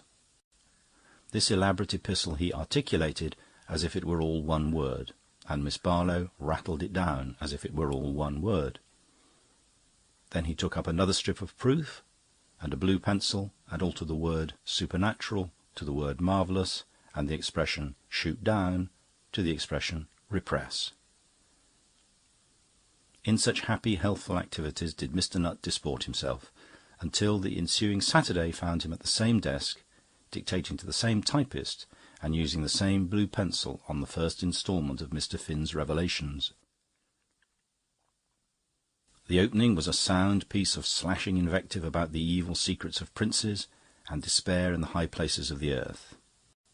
Though written violently, it was in excellent English, but the editor, as usual, had given to somebody else the task of breaking it up into sub-headings, which were of a spicier sort, as Peeress and Poisons, and The Eerie Ear, and The Airs in Their Eerie, and so on, through 100 happy changes. Then followed the legend of the ear, amplified from Finn's first letter, and then the substance of his later discoveries, as follows. I know it is the practice of journalists to put the end of the story at the beginning and call it a headline. I know that journalism largely consists in saying Lord Jones dead to people who never knew that Lord Jones was alive. Your present correspondent thinks that this, like many other journalistic customs, is bad journalism, and that the Daily Reformer has to set a better example in such things. He proposes to tell his story as it occurred, step by step. He will use the real names of the parties, who, in most cases, are ready to confirm his testimony. As for the headlines, the sensational proclamations, they will come at the end. I was walking along a public path that leads through a private Devonshire orchard and seems to point towards Devonshire cider, when I came suddenly upon just such a place as the path suggested. It was a long, low inn, consisting really of a cottage and 2 barns, thatched all over with a thatch that looks like brown and grey hair grown before history. But outside the door was a sign which called it the Blue Dragon, and under the sign was one of those long rustic tables that used to stand outside most of the free English inns before teetotalers and brewers between them destroyed freedom. And at this table sat 3 gentlemen who might have lived 100 years ago. Now that I know them all better, there is no difficulty about disentangling the impressions, but just then they looked like 3 very solid ghosts. A dominant figure, both because he was bigger in all 3 dimensions and because he sat centrally in the length of the table, facing me, was a tall, fat man, dressed completely in black, with a rubicund, even apoplectic visage, but a rather bald and rather bothered brow. Looking at him again, more strictly, I could not exactly say what it was that gave me the sense of antiquity, except the antique cut of his white clerical necktie and the barred wrinkles across his brow. It was even less easy to fix the impression in the case of the man at the right end of the table, who, to say truth, was as commonplace a person as could be seen anywhere, with a round, brown-haired head and a round, stub nose, but also clad in clerical black, of a stricter cut. It was only when I saw his broad, curved hat lying on the table beside him that I realised why I connected him with anything ancient. He was a Roman Catholic priest. Perhaps the 3rd man at the other end of the table had really more to do with it than the rest, though he was both slighter in physical presence and more inconsiderate in dress. His lank limbs were clad, I might also say clutched, in very tight grey sleeves and pantaloons. He had a long, sallow, aquiline face, which seemed somehow all the more saturnine because his lantern jaws were imprisoned in his collar and neckcloth, more in the style of the old stock, and his hair, which ought to have been dark brown, was of an odd, dim, russet colour, which, in conjunction with his yellow face, looked rather purple than red. The unobtrusive yet unusual colour was all the more notable because his hair was almost unnaturally healthy and curling, and he wore it full. But, after all analysis, I inclined to think that what gave me my first old-fashioned impression was simply a set of tall, old-fashioned wine-glasses, 1 or 2 lemons, and 2 churchwarden pipes, and also perhaps the old-world errand on which I had come. Being a hardened reporter, and it being apparently a public inn, I did not need to summon much of my impudence to sit down at the long table and order some cider. The big man in black seemed very learned, especially about local antiquities. The small man in black, though he talked much less, surprised me with a yet wider culture. So we got on very well together. But the 3rd man, the old gentleman in the tight pantaloons, seemed rather distant and haughty, until I slid into the subject of the Duke of Exmoor and his ancestry. I thought the subject seemed to embarrass the other 2 a little, but it broke the spell of the 3rd man's silence most successfully. Speaking with restraint and with the accent of a highly educated gentleman, and puffing at intervals at his long churchwarden pipe, he proceeded to tell me some of the most horrible stories I have ever heard in my life. How one of the heirs in the former ages had hanged his own father, and another had his wife scourged at the cart-tail through the village, and another had set fire to a church full of children, and so on. Some of the tales, indeed, are not fit for public print, such as the story of the Scarlet Nuns, the abominable story of the Spotted Dog, or the thing that was done in the quarry. And all this red doll of impieties came from thin, genteel lips, rather primly than otherwise, as he sat sipping the wine out of his tall, thin glass. I could see that the man opposite me was trying, if anything, to stop him, but he evidently held the old gentleman in considerable respect, and could not venture to do so at all abruptly. And the little priest at the other end of the table, though free from any such air of embarrassment, looked steadily at the table, and seemed to listen to the recital with great pain, as well he might. "You don't seem," I said to the narrator, "to be very fond of the Exmoor pedigree." He looked at me a moment, his lips still prim, but whitening and tightening. Then he deliberately broke his long pipe and glass on the table, and stood up, the very picture of a perfect gentleman with the framing temper of a fiend. "These gentlemen," he said, "will tell you whether I have cause to like it. The curse of the heirs of old has lain heavy on this country, and many have suffered from it. They know there are none who have suffered from it as I have." And with that he crushed a piece of the fallen glass under his heel, and strode away among the green twilight of the twinkling apple-trees.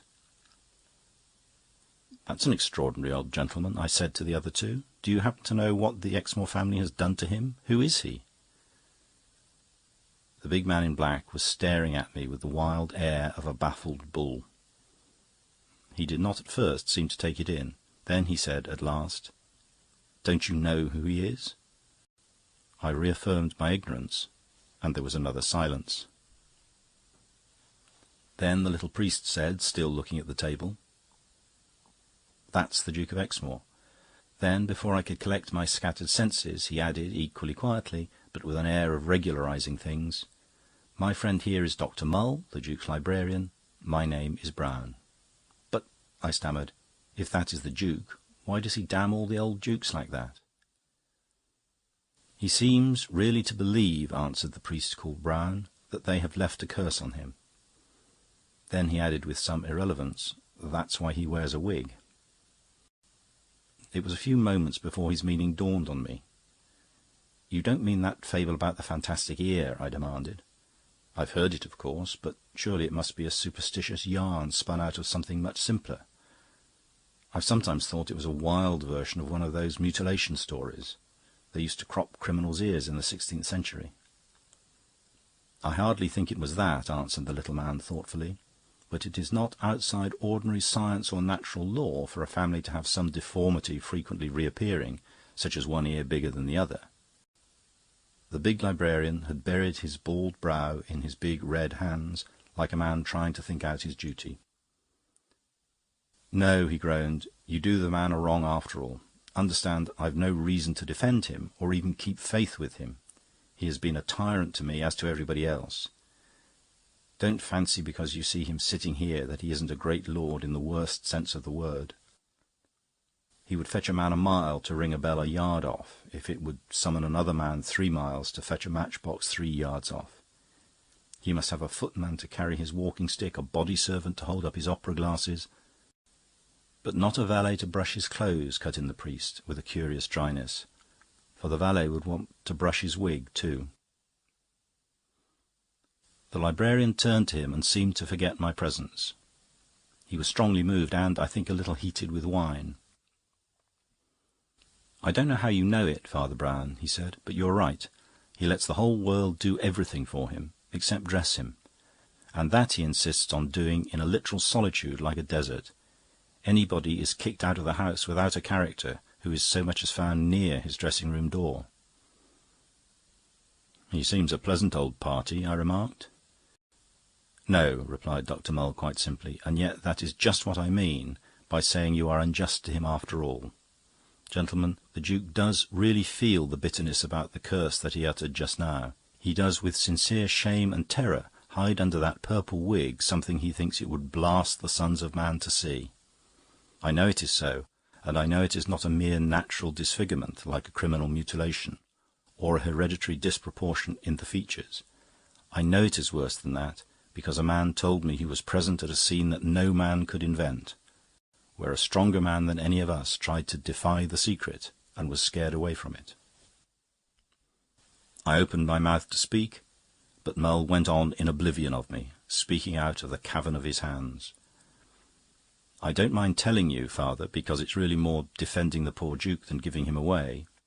Didn't you ever hear of the time when he very nearly lost all his estates?" The priest shook his head, and the librarian proceeded to tell the tale as he had heard it from his predecessor in the same post, who had been his patron and instructor, and whom he seemed to trust implicitly. Up to a certain point it was a common enough tale of the decline of a great family's fortunes, the tale of a family lawyer. His lawyer, however, had the sense to cheat honestly, if the expression explains itself. Instead of using funds he held in trust, he took advantage of the Duke's carelessness to put the family in a financial hole in which it might be necessary for the Duke to let him hold them in reality. The lawyer's name was Isaac Green, but the Duke always called him Elisha, presumably in reference to the fact that he was quite bald, though certainly not more than 30. He had risen very rapidly, but from very dirty beginnings, being at first a narc or informer, and then a moneylender. But as a solicitor to the heirs, he had the sense, as I say, to keep technically straight until he was ready to deal the final blow. The blow fell at dinner, and the old librarian said he should never forget the very look of the lampshades and the decanters as the little lawyer, with a steady smile, proposed to the great landlord that they should halve the estates between them. The sequel certainly could not be overlooked, for the Duke, in dead silence, smashed a decanter on the man's bald head as suddenly as I had seen him smash the glass that day in the orchard. It left a red triangular scar on the scalp, and the lawyer's eyes altered, but not his smile. He rose, tottering to his feet, and struck back as such men do strike. "I'm glad of that," he said, "for now I can take the whole estate. The law will give it to me." Exmoor, it seems, was white as ashes, but his eyes still blazed. "The law will give it to you," he said, "but you will not take it." "Why not? Why?" "Because it would mean the crack of doom for me, and if you take it I shall take off my wig. Why, you pitiful plucked fowl, anyone can see your bare head, but no man shall see mine and live." Well, you may say what you like, and make it mean what you like, but Mull swears it is the solemn fact that the lawyer, after shaking his knotted fists in the air for an instant, simply ran from the room and never reappeared in the countryside.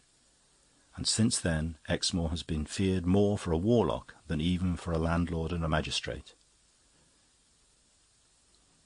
Now, Dr. Mull told his story with rather wild theatrical gestures, and with a passion, I think, at least partisan. I was quite conscious of the possibility that the whole was the extravagance of an old braggart and gossip.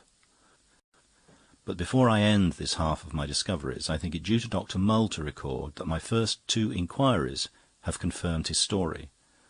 I learned from an old apothecary in the village that there was a bald man in evening dress, giving the name of Green, who came to him one night to have a 3-cornered cut on his forehead plastered.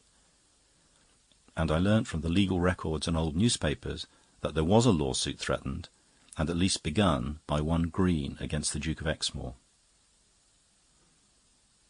Mr. Nutt of the Daily Reformer wrote some highly incongruous words across the top of the copy, made some highly mysterious marks down the side of it, and called to Miss Barlow in the same loud, monotonous voice, "Take down a letter to Mr. Finn."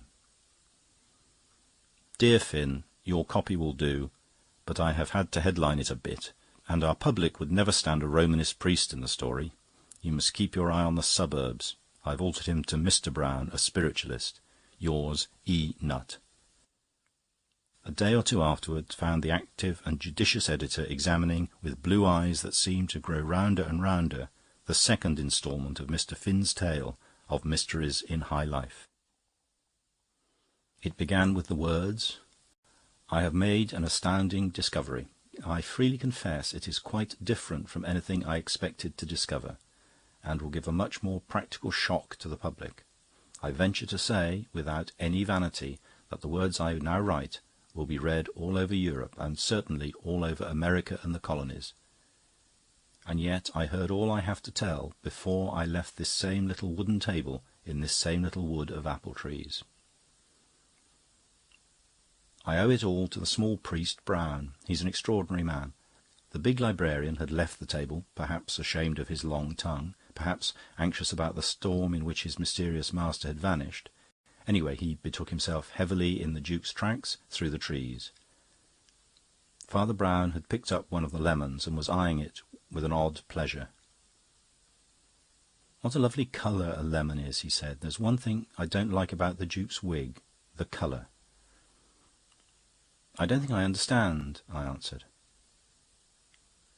"I dare say he's got good reason to cover his ears, like King Midas," went on the priest, with a cheerful simplicity which somehow seemed rather flippant under the circumstances.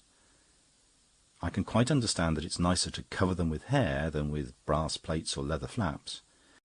But if he wants to use hair, why doesn't he make it look like hair?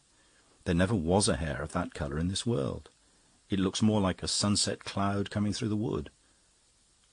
Why doesn't he conceal the family curse better if he's really so ashamed of it? Shall I tell you? It's because he isn't ashamed of it. He's proud of it." "It's an ugly wig to be proud of, and an ugly story," I said. "Consider," replied this curious little man, "how you yourself really feel about such things.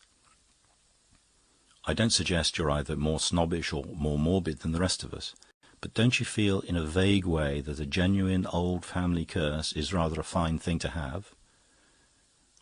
Would you be ashamed, wouldn't you be a little proud, if the heir of the Glamis horror called you his friend, or if Byron's family had confided to you only the evil adventures of their race?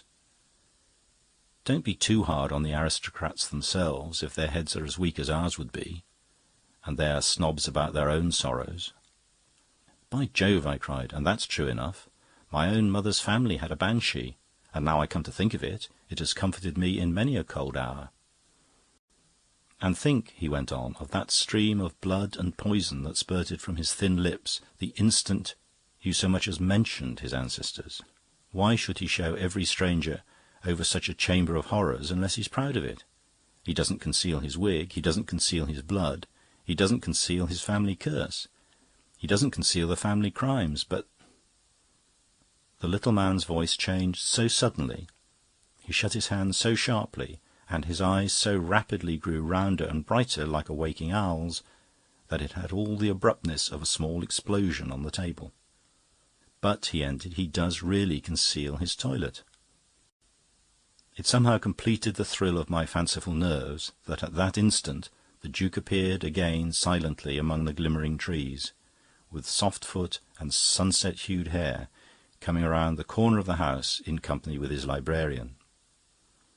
Before he came within earshot, Father Brown had added quite composedly, "Why does he really hide the secret of what he does with a purple wig?" Because it isn't the sort of secret we suppose. The Duke came round the corner and resumed his seat at the head of the table with all his native dignity. The embarrassment of the librarian left him hovering on his hind legs like a huge bear. The Duke addressed the priest with great seriousness. "Father Brown," he said, "Dr. Mull informs me that you have come here to make a request. I no longer profess an observance of the religion of my fathers, but for their sakes and for the sake of the days when we met before, I'm very willing to hear you, but I presume you would rather be heard in private." Whatever I retain of the gentleman made me stand up. Whatever I have attained of the journalist made me stand still. Before this paralysis could pass, the priest had made a momentarily detaining motion. "If," he said, "your Grace will permit me my real petition, or if I retain any right to advise you, I would urge that as many people as possible should be present. All over this country I have found hundreds, even of my faith and flock, whose imaginations are poisoned by the spell which I implore you to break. I wish we could have all Devonshire here to see you do it." "To see me do what?" asked the Duke, arching his eyebrows. "To see you take off your wig," said Father Brown. The Duke's face did not move, but he looked at his petitioner with a glassy stare, which was the most awful expression I have ever seen on a human face. I could see the librarian's great legs wavering under him like the shadows of stems in a pool, and I could not banish from my own brain the fancy that the trees all around us were filling softly in the silence with devils instead of birds. "I spare you," said the Duke in a voice of inhuman pity. "I refuse. If I gave you the faintest hint of the load of horror I have to bear alone, you would lie shrieking at these feet of mine and begging to know no more. I will spare you the hint. You shall not spell the first letter of what is written on the altar of the unknown God." "I know the unknown God," said the little priest, with an unconscious grandeur of certitude that stood up like a granite tower. "I know his name. It is Satan. The true God was made flesh and dwelt among us. And I say to you, wherever you find men ruled merely by mystery, it is the mystery of iniquity. If the devil tells you something is too fearful to look at it. If he says something is too terrible to hear it. If you think some truth unbearable, bear it. I entreat your grace to end this nightmare now and here at this table." "If I did," said the Duke in a low voice, "you and all you believe, and all by which alone you live, would be the first to shrivel and perish. You would have an instant to know the great nothing before you died." "The cross of Christ be between me and harm," said Father Brown. "Take off your wig." I was leaning over the table in ungovernable excitement. In listening to this extraordinary duel, half a thought had come into my head. "Your Grace," I cried, "I call your bluff. Take off your wig, or I will knock it off." I admit that, whilst wrestling, I shut my eyes as it fell. I was awakened by a cry from Mull, who was also by this time at the Duke's side. His head and mine were both bending over the bald head of the wigless Duke. Then the silence was snapped by the librarian exclaiming, "What can it mean? Why, the man had nothing to hide. His ears are just like everybody else's." "Yes," said Father Brown, "that's what he had to hide." The priest walked straight up to him, but strangely enough did not even glance at his ears. He stared with an almost comical seriousness at his bald forehead, and pointed to a three-cornered cicatrice, long-healed but still discernible. "Mr. Green, I think," he said politely. And he did get the whole estate after all. And now let me tell the readers of the Daily Reformer what I think the most remarkable thing in the whole affair. This transformation scene, which will seem to you as wild and purple as a Persian fairy tale, has been, except for my technical assault, strictly legal and constitutional from its beginnings. The man with the odd scar and the ordinary ears is not an impostor, though in one sense he wears another man's wig and claims another man's ear. He has not stolen another man's coronet. He really is the one and only Duke of Exmoor. What happened was this. The old Duke really had a slight malformation of the ear, which really was more or less hereditary. He really was morbid about it, and it is likely enough that he did invoke it as a kind of curse in the violent scene, which undoubtedly happened, in which he struck Green with the decanter. But the contest ended very differently. Green pressed his claim and got the estates. The dispossessed nobleman shot himself and died without issue. After a decent interval, the beautiful English government revived the extinct peerage of Exmoor and bestowed it, as is usual, on the most important person, the person who's got the property. This man used the old feudal fables, properly in his snobbish soul, really envied and admired them, so that thousands of poor English people trembled before a mysterious chieftain with an ancient destiny and a diadem of evil stars, when they are really trembling before a gutter-snipe who was a pettifogger and a pawnbroker not 12 years ago. I think it is very typical of the real case against our aristocracy as it is, and it will be till God sends us braver men. Mr. Nutt put down the manuscript and called out with unusual sharpness, "Miss Barlow, please take down a letter to Mr. Finn." "Dear Finn, you must be mad. We can't touch this. I wanted vampires and the bad old days and aristocracy hand in hand with superstition. They like that. But you must know the Exmoors would never forgive this. And what would our people say then, I should like to know? Why, Sir Simon is one of Exmoor's greatest pals, and it would ruin that cousin of the heir's that's standing for us at Bradford. Besides, old Soapsuds was sick enough at not getting his peerage last year. He'd sack me by wire if I lost him it with such lunacy as this. And what about Duffy? He's doing us some rattling articles on the heel of the Norman, and how can he write about Normans if the man's only a solicitor? Do be reasonable. Yours, E. Nutt. As Miss Barlow rattled away cheerfully, he crumpled up the copy and tossed it into the waste-paper basket, but not before he had, automatically and by force of habit, altered the word God to the word circumstances. Chapter 8. The Perishing of the Pendragons. Father Brown was in no mood for adventures. He had lately fallen ill with overwork, and when he began to recover, his friend Flambeau had taken him on a cruise in a small yacht with Sir Cecil Fanshawe, a young Cornish squire and an enthusiast for Cornish coast scenery.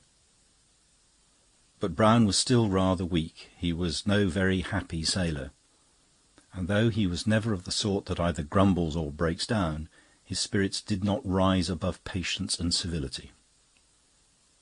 When the other two men praised the ragged violet sunset or the ragged volcanic crags, he agreed with them. When Flambeau pointed out a rock shaped like a dragon, he looked at it and thought it very like a dragon. When Mr. Fanshawe more excitedly indicated a rock that was like Merlin, he looked at it and signified assent. When Flambeau asked whether this rocky gate of the twisted river was not the gate of fairyland, he said yes. He heard the most important things and the most trivial with the same tasteless absorption. He heard that the coast was death to all but careful seamen. He also heard that the ship's cat was asleep. He heard that Fanshawe couldn't find his cigar-holder anywhere, and he also heard the pilot deliver the oracle, "Both eyes bright, she's all right, one eye winks, down she sinks." He heard Flambeau say to Fanshawe that no doubt this meant the pilot must keep both eyes open and be spry. And he heard Fanshawe say to Flambeau that, oddly enough, it didn't mean this. It meant that while they saw two of the coast lights, one near and the other distant, exactly side by side, they were in the right river channel. But if one light was hidden behind the other, they were going on the rocks. He heard Fanshawe add that his country was full of such quaint fables and idioms. It was the very home of romance. He even pitted this part of Cornwall against Devonshire as a claimant to the laurels of Elizabethan seamanship. According to him, there had been captains among these coves and islets compared with whom Drake was practically a landsman. He heard Flambeau laugh and ask if, perhaps, the adventurer's title of Westward Ho only meant that all Devonshire men wished they were living in Cornwall. He heard Fanshawe say there was no need to be silly, that not only had Cornish captains been heroes, but they were heroes still, that near that very spot there was an old admiral, now retired, who was scarred by thrilling voyages full of adventures, and who had, in his youth, found the last group of 8 Pacific islands that was added to the chart of the world. This Cecil Fanshawe was, in person, of the kind that commonly urges such crude but pleasing enthusiasms. A very young man, light-haired, high-coloured, with an eager profile, with a boyish bravado of spirits, but an almost girlish delicacy of tint and type. The big shoulders, black brows, and black mousquetaire swagger of Flambeau were a great contrast. All these trivialities Brown heard and saw, but heard them as a tired man hears a tune in the railway wheels, or saw them as a sick man sees the pattern of his wallpaper. No one can calculate the turns of mood in convalescence, but Father Brown's depression must have had a great deal to do with his mere unfamiliarity with the sea. For as the river mouth narrowed like the neck of a bottle, and the water grew calmer and the air warmer and more earthly, he seemed to wake up and take notice like a baby. They had reached that phase just after sunset, when air and water both look bright, but earth and all its growing things look almost black by comparison. About this particular evening, however, there was something exceptional. It was one of those rare atmospheres in which a smoked glass slide seems to have been slid away from between us and nature, so that even dark colours on that day look more gorgeous than bright colours on cloudier days. The trampled earth of the river banks and the peaty stain in the pools did not look drab, but glowing umber. And the dark woods astir in the breeze did not look, as usual, dim blue, with mere depth of distance, but more like wind-tumbled masses of some vivid violet blossom. This magic clearness and intensity in the colours was further forced on Brown's slowly reviving senses by something romantic and even secret in the very form of the landscape. The river was still well wide and deep enough for a pleasure boat, so small as theirs, but the curves of the countryside suggested that it was closing in on either hand.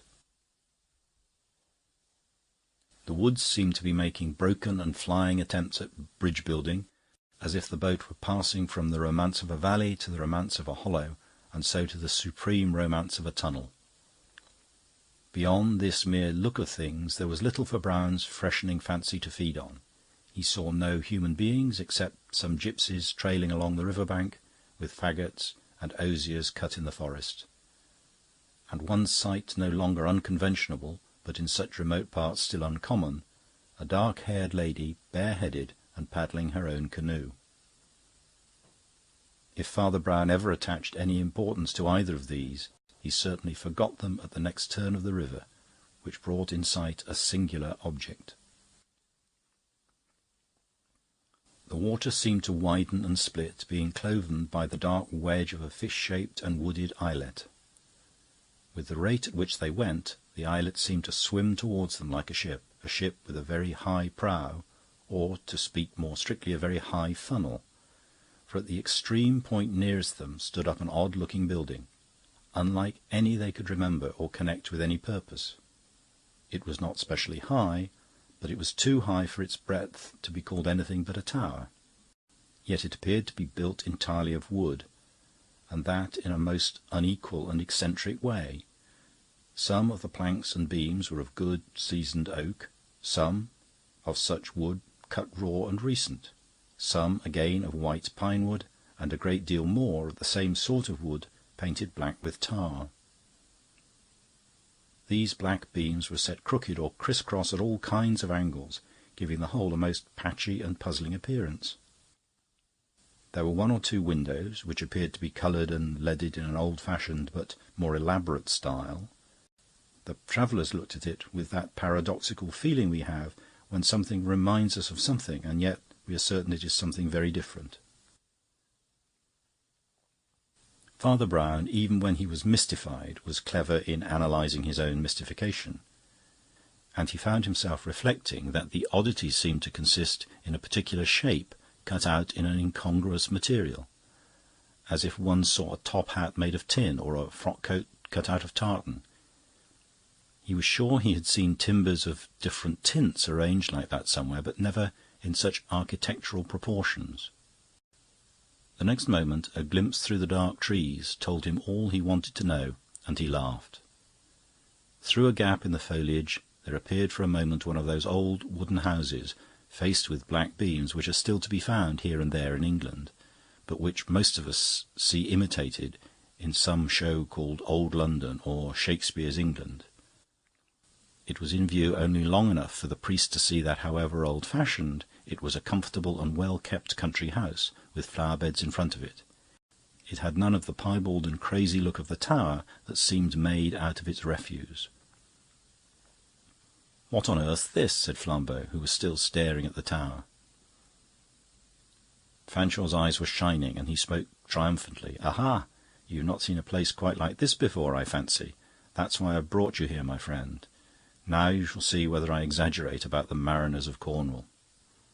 This place belongs to old Pendragon, whom we call the Admiral, though he retired before getting the rank.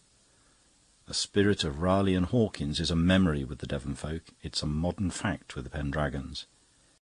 If Queen Elizabeth were to rise from the grave and come up this river in a gilded barge, she would be received by the Admiral in a house exactly such as she was accustomed to, in every corner and casement, in every panel on the wall or plate on the table, and she would find an English captain still talking fiercely of fresh lands to be found in little ships, as much as if she had dined with Drake. She'd find a rum sort of thing in the garden, said Father Brown, which would not please her Renaissance eye. That Elizabethan domestic architecture is charming in its way, but it's against the very nature of it to break out into turrets. And yet, answered Fanshawe, that's the most romantic and Elizabethan part of the business.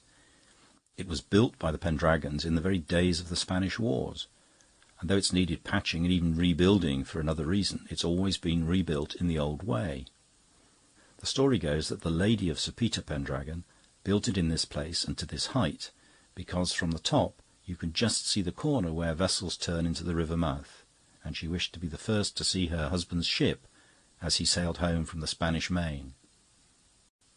For what other reason, asked Father Brown, do you mean that it has been rebuilt? Oh, there's a strange story about that too, said the young squire with relish. You are really in a land of strange stories. King Arthur was here, and Merlin and the fairies before him.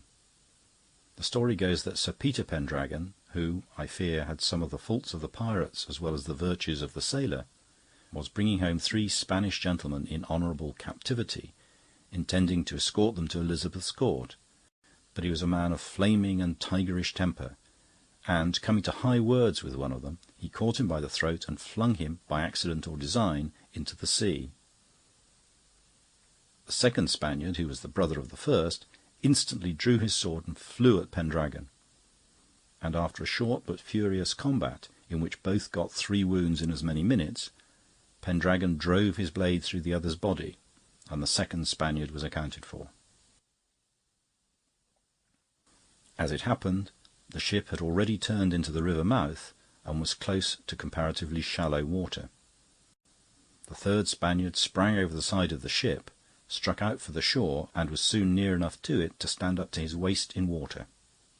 And, turning again to face the ship, and holding up both arms to heaven, like a prophet calling plagues upon a wicked city, he called out to Pendragon in a piercing and terrible voice that he at least was yet living, that he would go on living, that he would live forever, and that generation after generation the house of Pendragon should never see him or his, but should know by very certain signs that he and his vengeance were alive. With that he dived under the wave, and was either drowned or swam so long under water that no hair of his head was seen afterwards. "There's that girl in the canoe again," said Flambeau irrelevantly, for good-looking young women would call him off any topic. "She seems bothered by the queer tower just as we were."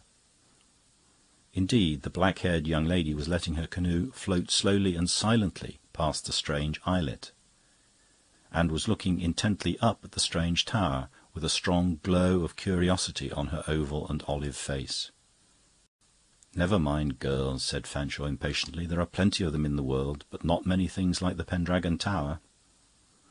As you may easily suppose, plenty of superstitions and scandals have followed in the track of the Spaniard's curse, and no doubt, as you would put it, any accident happening to this Cornish family would be connected with it by rural credulity.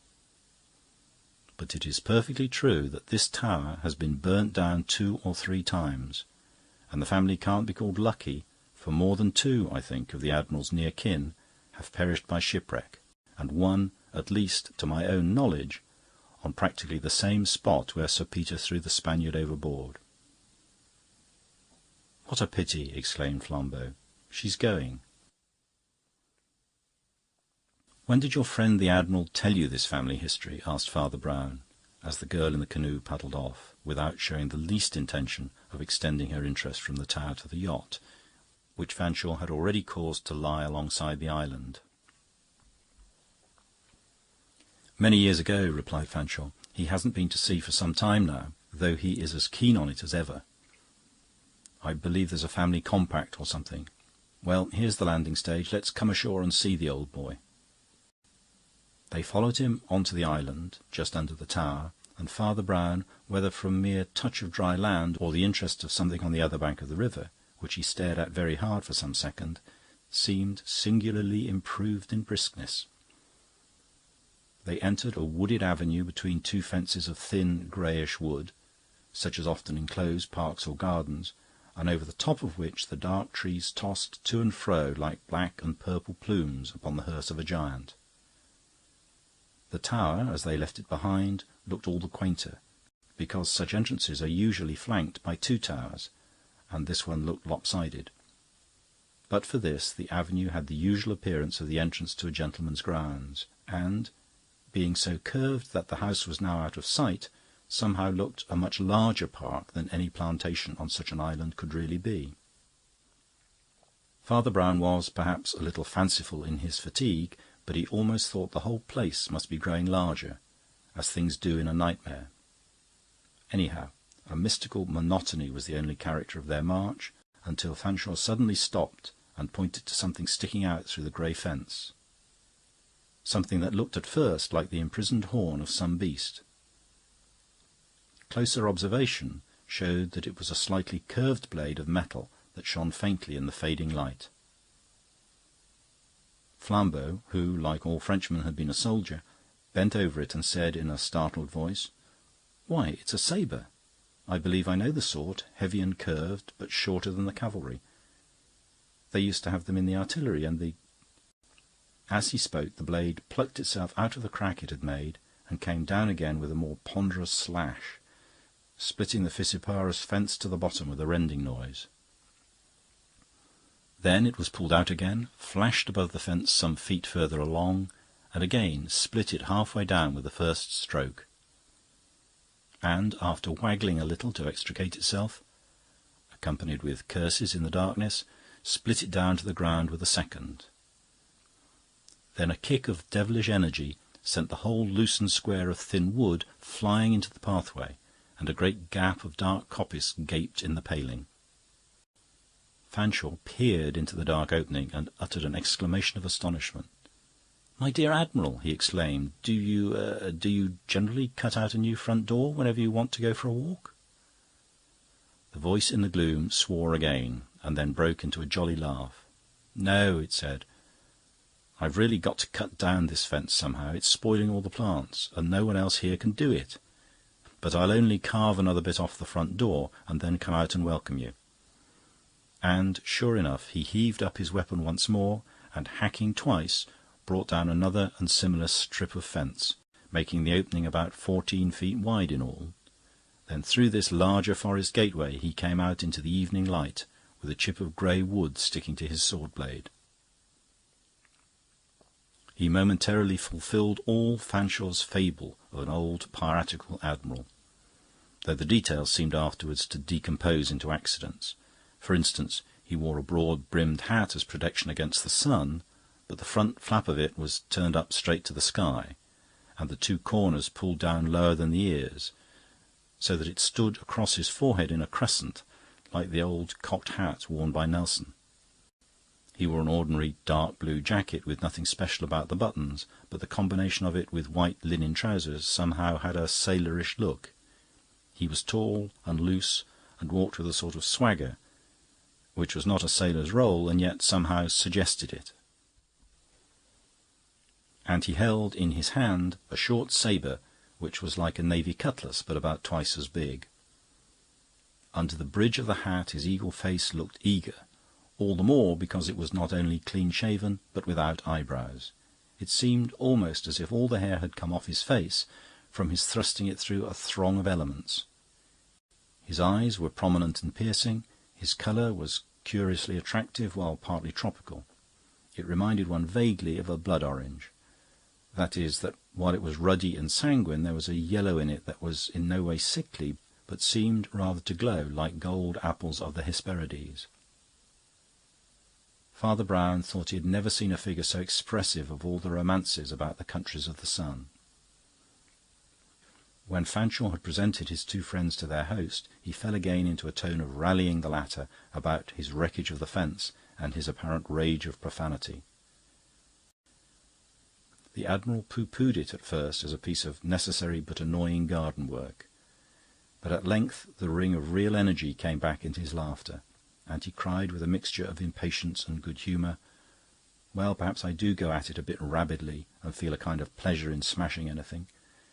So would you if your only pleasure was in cruising about to find some new cannibal islands, and you had to stick on this muddy little rockery in a sort of rustic pond.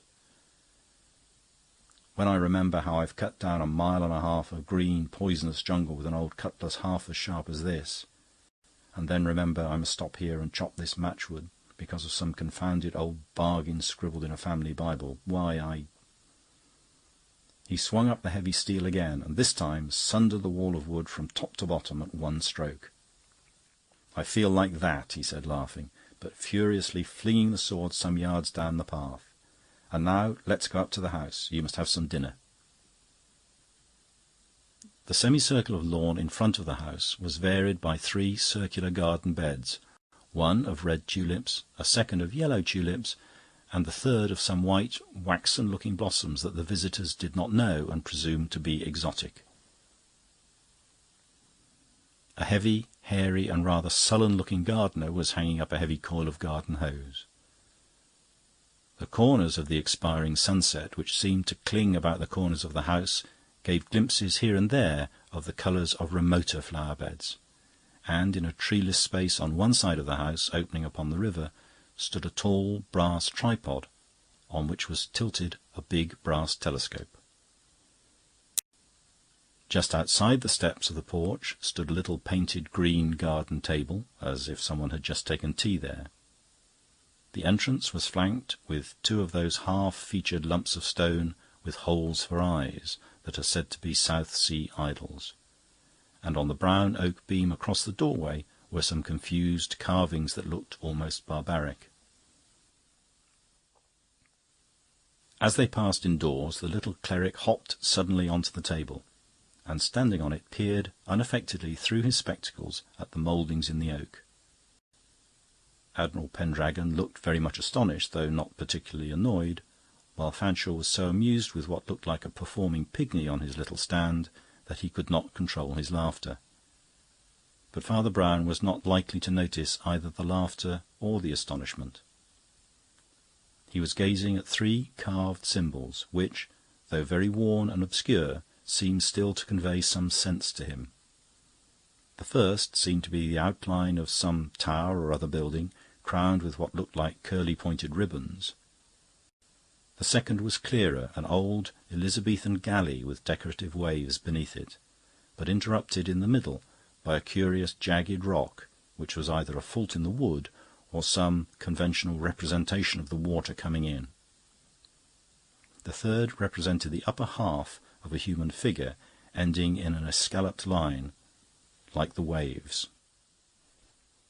The face was rubbed and featureless, and both arms were held very stiffly up in the air. "Well," muttered Father Brown, blinking, "here is the legend of the Spaniard plain enough. Here he is holding up his arms and cursing in the sea, and here are the 2 curses, the wrecked ship and the burning of Pendragon Tower." Pendragon shook his head with a kind of venerable amusement. "And how many other things might it not be?" he said. "Don't you know that that sort of half-man, like a half-lion or half-stag, is quite common in heraldry? Might not that line through the ship be one of those parti per pale lines, indented, I think they call it? And though the third thing isn't so very heraldic, it would be more heraldic to suppose it a tower crowned with laurel than with fire, and it looks just as like it." "But it seems rather odd," said Flambeau, "that it should exactly confirm the old legend." "Ah," replied the sceptical traveller, "but you don't know how much of the old legend may have been made up from the old figures.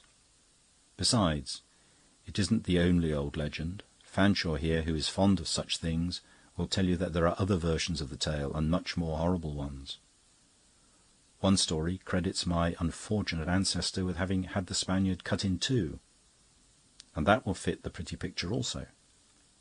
Another obligingly credits our family with the possession of a tower full of snakes, and explains those little wriggly things in that way. And a third theory supposes the crooked line on the ship to be a conventionalised thunderbolt. But that alone, if seriously examined, would show what a very little way these unhappy coincidences really go." "Why, how do you mean?" asked Fanshawe. "It so happens," replied his host coolly, "that there was no thunder and lightning at all in the 2 or 3 shipwrecks I know of in our family." "Oh," said Father Brown, and jumped down from the little table. There was another silence in which they heard the continuous murmur of the river. Then Fanshawe said, in a doubtful and perhaps disappointed tone, "Then you don't think there is anything in the tales of the tower and the flames?" "There are the tales, of course," said the Admiral, shrugging his shoulders, "and some of them I don't deny, on evidence as decent as one ever gets for such things. Someone saw a blaze hereabout, don't you know, as he walked home through a wood. Someone keeping sheep on the uplands inland thought he saw a flame hovering over Pendragon Tower. Well, a damp dab of mud like this confounded island seems the last place where one would think of fires." "What is that fire over there?" asked Father Brown, with a gentle suddenness, pointing to the woods on the left river bank. They were all thrown a little off their balance, and the more fanciful Fanshawe had even some difficulty in recovering his, as they saw a long, thin stream of blue smoke ascending silently into the end of the evening light. Then Pendragon broke into a scornful laugh. "Gipsies," he said. "They've been camping here for about a week. Gentlemen, you want your dinner." And he turned as if to enter the house. But the antiquarian superstition in Fanshawe was still quivering, and he said hastily, "But, Admiral, what's that hissing noise quite near the island? It's very like fire." "It's more like what it is," said the Admiral, laughing as he led the way. "It's only some canoe going by."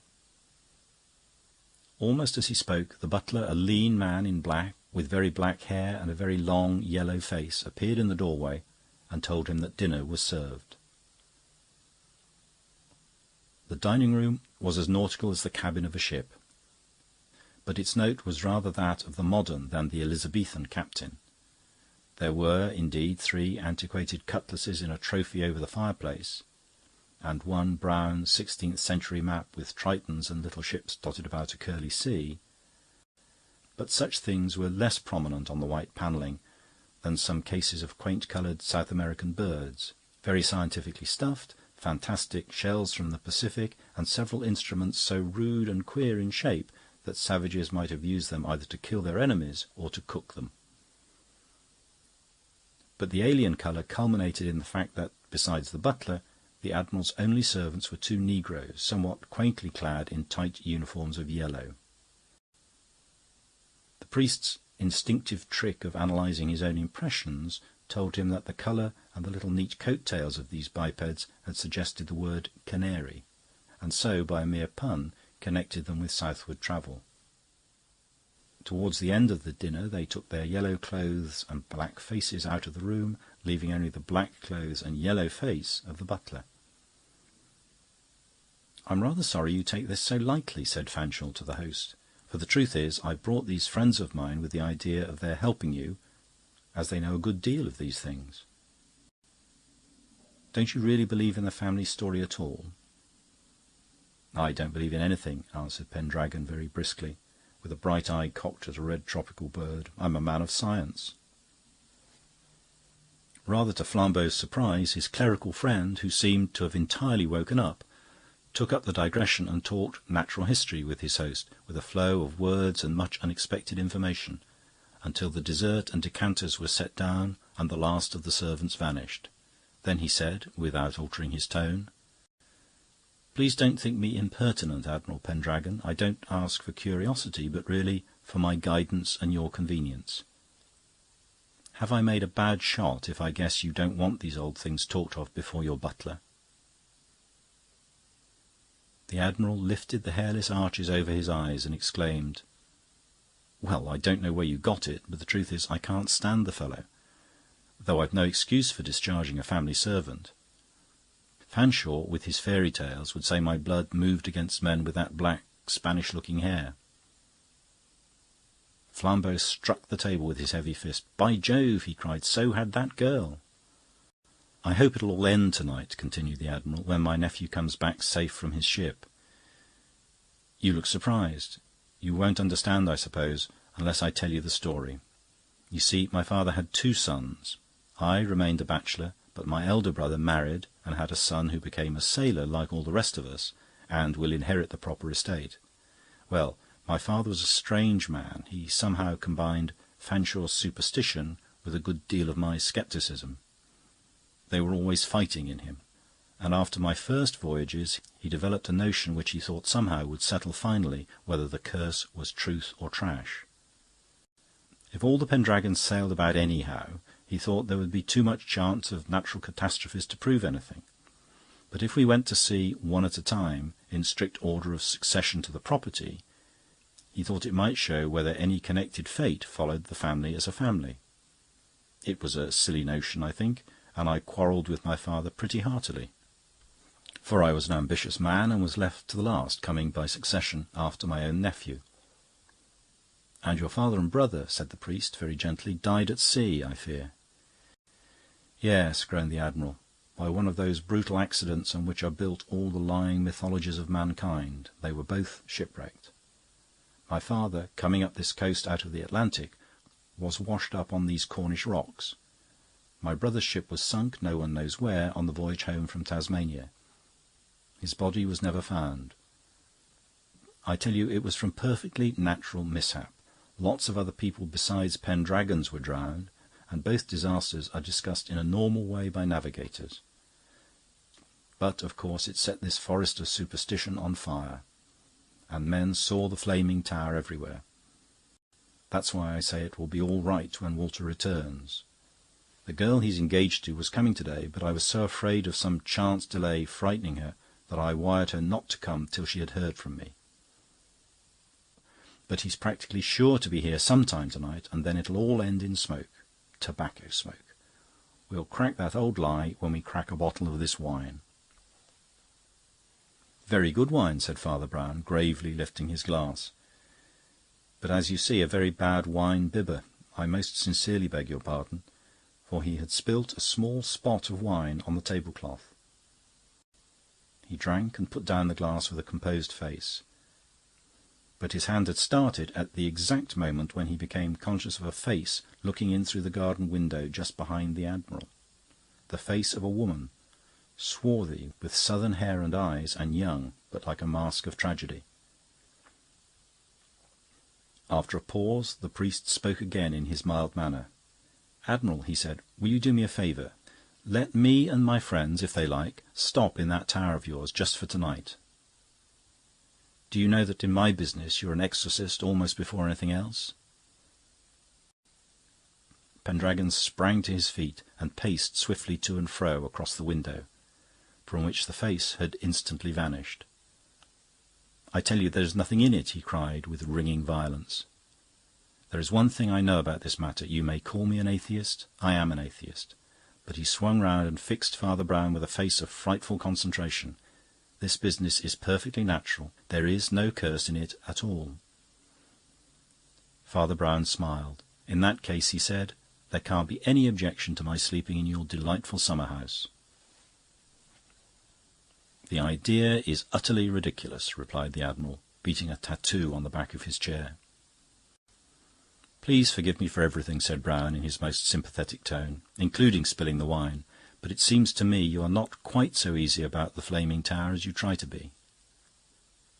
Admiral Pendragon sat down again as abruptly as he had risen, but he sat quite still, and when he spoke again it was in a lower voice. "You do it at your own peril," he said. "But wouldn't you be an atheist to keep sane in all this devilry?" Some 3 hours afterwards, Fanshawe, Flambeau, and the priest were still dawdling about the garden in the dark, and it began to dawn on the other two that Father Brown had no intention of going to bed either in the tower or the house. "I think the lawn wants weeding," said he dreamily. "If I could find a spud or something, I'd do it myself." They followed him, laughing and half remonstrating, but he replied with the utmost solemnity, explaining to them in a maddening little sermon that one can always find some small occupation that is helpful to others. He did not find a spud, but he found an old broom made of twigs, with which he began energetically to brush the falling leaves off the grass. Always some little thing to be done, he said, with idiotic cheerfulness, as George Herbert says, who sweeps an admiral's garden in Cornwall as for thy laws, makes that and the action fine. And now, he added, suddenly slinging the broom away, let's go and water the flowers. With the same mixed emotions they watched him uncoil some considerable lengths of the large garden hose, saying, with an air of wistful discrimination, "The red tulips before the yellow, I think. Look a bit dry, don't you think?" He turned the little tap on the instrument, and the water shot out straight and solid as a long rod of steel. "Look out, Samson!" cried Flambeau. "Why, you've cut off the tulip's head." Father Brown stood ruefully contemplating the decapitated plant. "Mine does seem to be a rather kill-or-cure sort of watering," he admitted, scratching his head. "I suppose it's a pity I didn't find the spud. You should have seen me with the spud. Talking of tools, you've got that sword-stick, Flambeau, you always carry? That's right. And Sir Cecil could have that sword the Admiral threw away by the fence here. How grey everything looks." "The mist's rising from the river," said the staring Flambeau. Almost as he spoke, the huge figure of the hairy gardener appeared on a higher ridge of the trenched and terraced lawn, hailing them with a brandished rake and a horribly bellowing voice. "Put down that hose," he shouted. "Put down that hose, and go to your—" "I am fearfully clumsy," replied the reverend gentleman weakly. "Do you know, I upset some wine at dinner." He made a wavering half-turn of apology towards the gardener, with the hose still spouting in his hand. The gardener caught the cold crash of the water full in his face, like the crash of a cannon-ball, staggered, slipped, and went sprawling with his boots in the air. "How very dreadful," said Father Brown, looking round in a sort of wonder. "Why, I've hit a man." He stood with his head forward for a moment, as if looking or listening, and then set off at a trot towards the tower, still trailing the hose behind him. The tower was quite close, but its outline was curiously dim. "Your river mist," he said, "has a rum smell."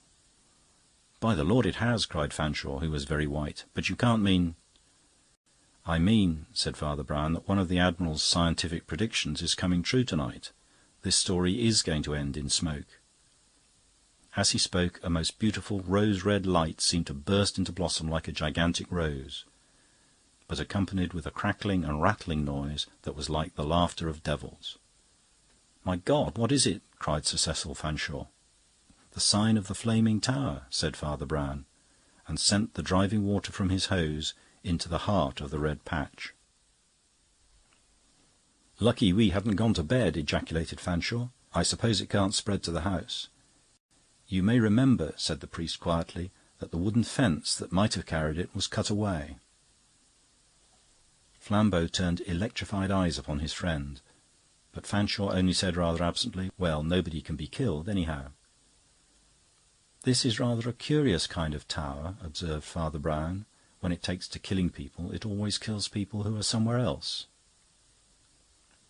At the same instant the monstrous figure of the gardener with the streaming beard stood again on the green ridge against the sky, waving others to come on, but now waving not a rake but a cutlass. Behind him came the two negroes, also with the old crooked cutlasses out of the trophy. But in the blood-red glare, with their black faces and yellow figures, they looked like devils carrying instruments of torture. In the dim garden behind them a distant voice was heard calling out brief directions. When the priest heard the voice, a terrible change came over his countenance. But he remained composed, and never took his eye off the patch of flame which had begun by spreading, but now seemed to shrink a little as it hissed under the torch of the long silver spear of water. He kept his finger along the nozzle of the pipe to ensure the aim, and attended to no other business, knowing only by the noise and that semi-conscious corner of the eye the exciting incidents that began to tumble themselves about the island garden. He gave two brief directions to his friends. One was, "Knock these fellows down somehow and tie them up. Whoever they are, there's rope down by those faggots. They want to take away my nice hose." The other was, "As soon as you get a chance, call out to that canoeing girl. She's over on the bank with the gypsies. Ask her if they could get some buckets across and fill them from the river. Then he closed his mouth and continued to water the new red flower as ruthlessly as he had watered the red tulip.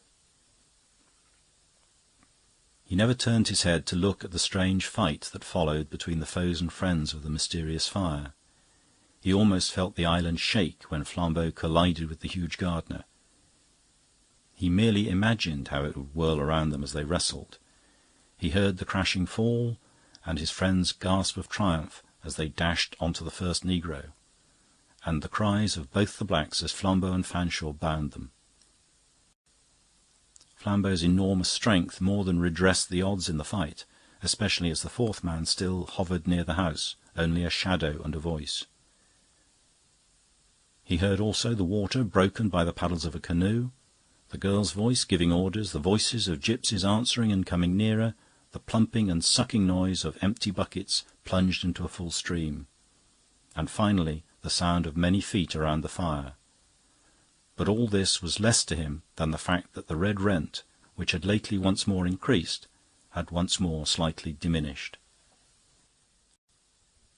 Then came a cry that very nearly made him turn his head. Flambeau and Fanshawe, now reinforced by some gypsies, had rushed after the mysterious man by the house, and he heard from the other end of the garden the Frenchman's cry of horror and astonishment.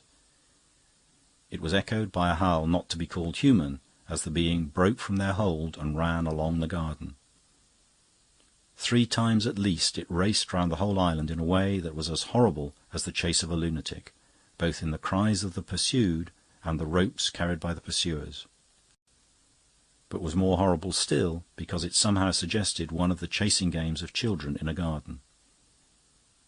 Then, finding them closing in on every side, the figure sprang upon one of the high river banks and disappeared with a splash into the dark and driving river. "You can do no more, I fear," said Brown in a voice cold with pain. "He's been washed down to the rocks by now, where he has sent so many others. He knew the use of a family legend."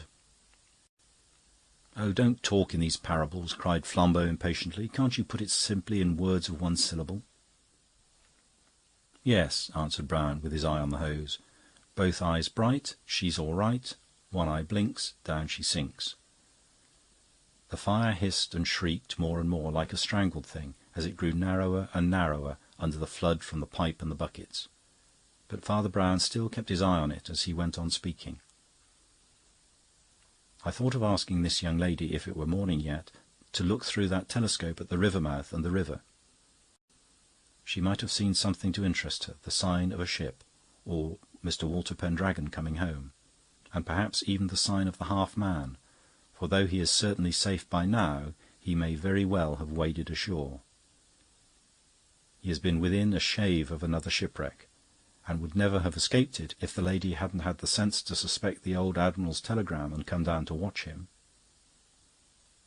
Don't let's talk about the old Admiral. Don't let's talk about anything. It's enough to say that whenever this tower, with its pitch and resin wood, really caught fire, the spark on the horizon always looked like the twin light to the coast lighthouse." "And that," said Flambeau, "is how the father and brother died. The wicked uncle of the legends very nearly got his estate after all." Father Brown did not answer. Indeed, he did not speak again, save for civilities, till they were all safe round a cigar-box in the cabin of the yacht. He saw that the frustrated fire was extinguished, and then refused to linger, though he actually heard young Pendragon, escorted by an enthusiastic crowd, come tramping up the river bank, and might, had he been moved by romantic curiosities, have received the combined thanks of the man from the ship and the girl from the canoe. But his fatigue had fallen on him once more, and he only started once when Flambeau abruptly told him he had dropped his cigar-ash on his trousers. "That's no cigar-ash," he said rather wearily. "That's from the fire. But you don't think so because you're all smoking cigars. That's just the way I got my first faint suspicion about the chart." "Do you mean Pendragon's chart of his Pacific Islands?" asked Fanshawe. "You thought it was a chart of the Pacific Islands," answered Brown. "Put a feather with a fossil and a bit of coral, and everyone will think it's a specimen. Put the same feather with a ribbon and an artificial flower, and everyone will think it's for a lady's hat. Put the same feather with an ink bottle, a book, and a stack of writing paper, and most men will swear they've seen a quill pen. So you saw the map among tropical birds and shells and thought it was a map of Pacific Islands. It was a map of this river. But how do you know? Asked Fanshawe. I saw the rock you thought was like a dragon, and the one like Merlin, and... You seem to have noticed a lot as we came in, cried Fanshawe. We thought you were rather abstracted. I was seasick, said Father Brown simply. I felt simply horrible, but feeling horrible has nothing to do with not seeing things. And he closed his eyes. Do you think most men would have seen that? Asked Flambeau.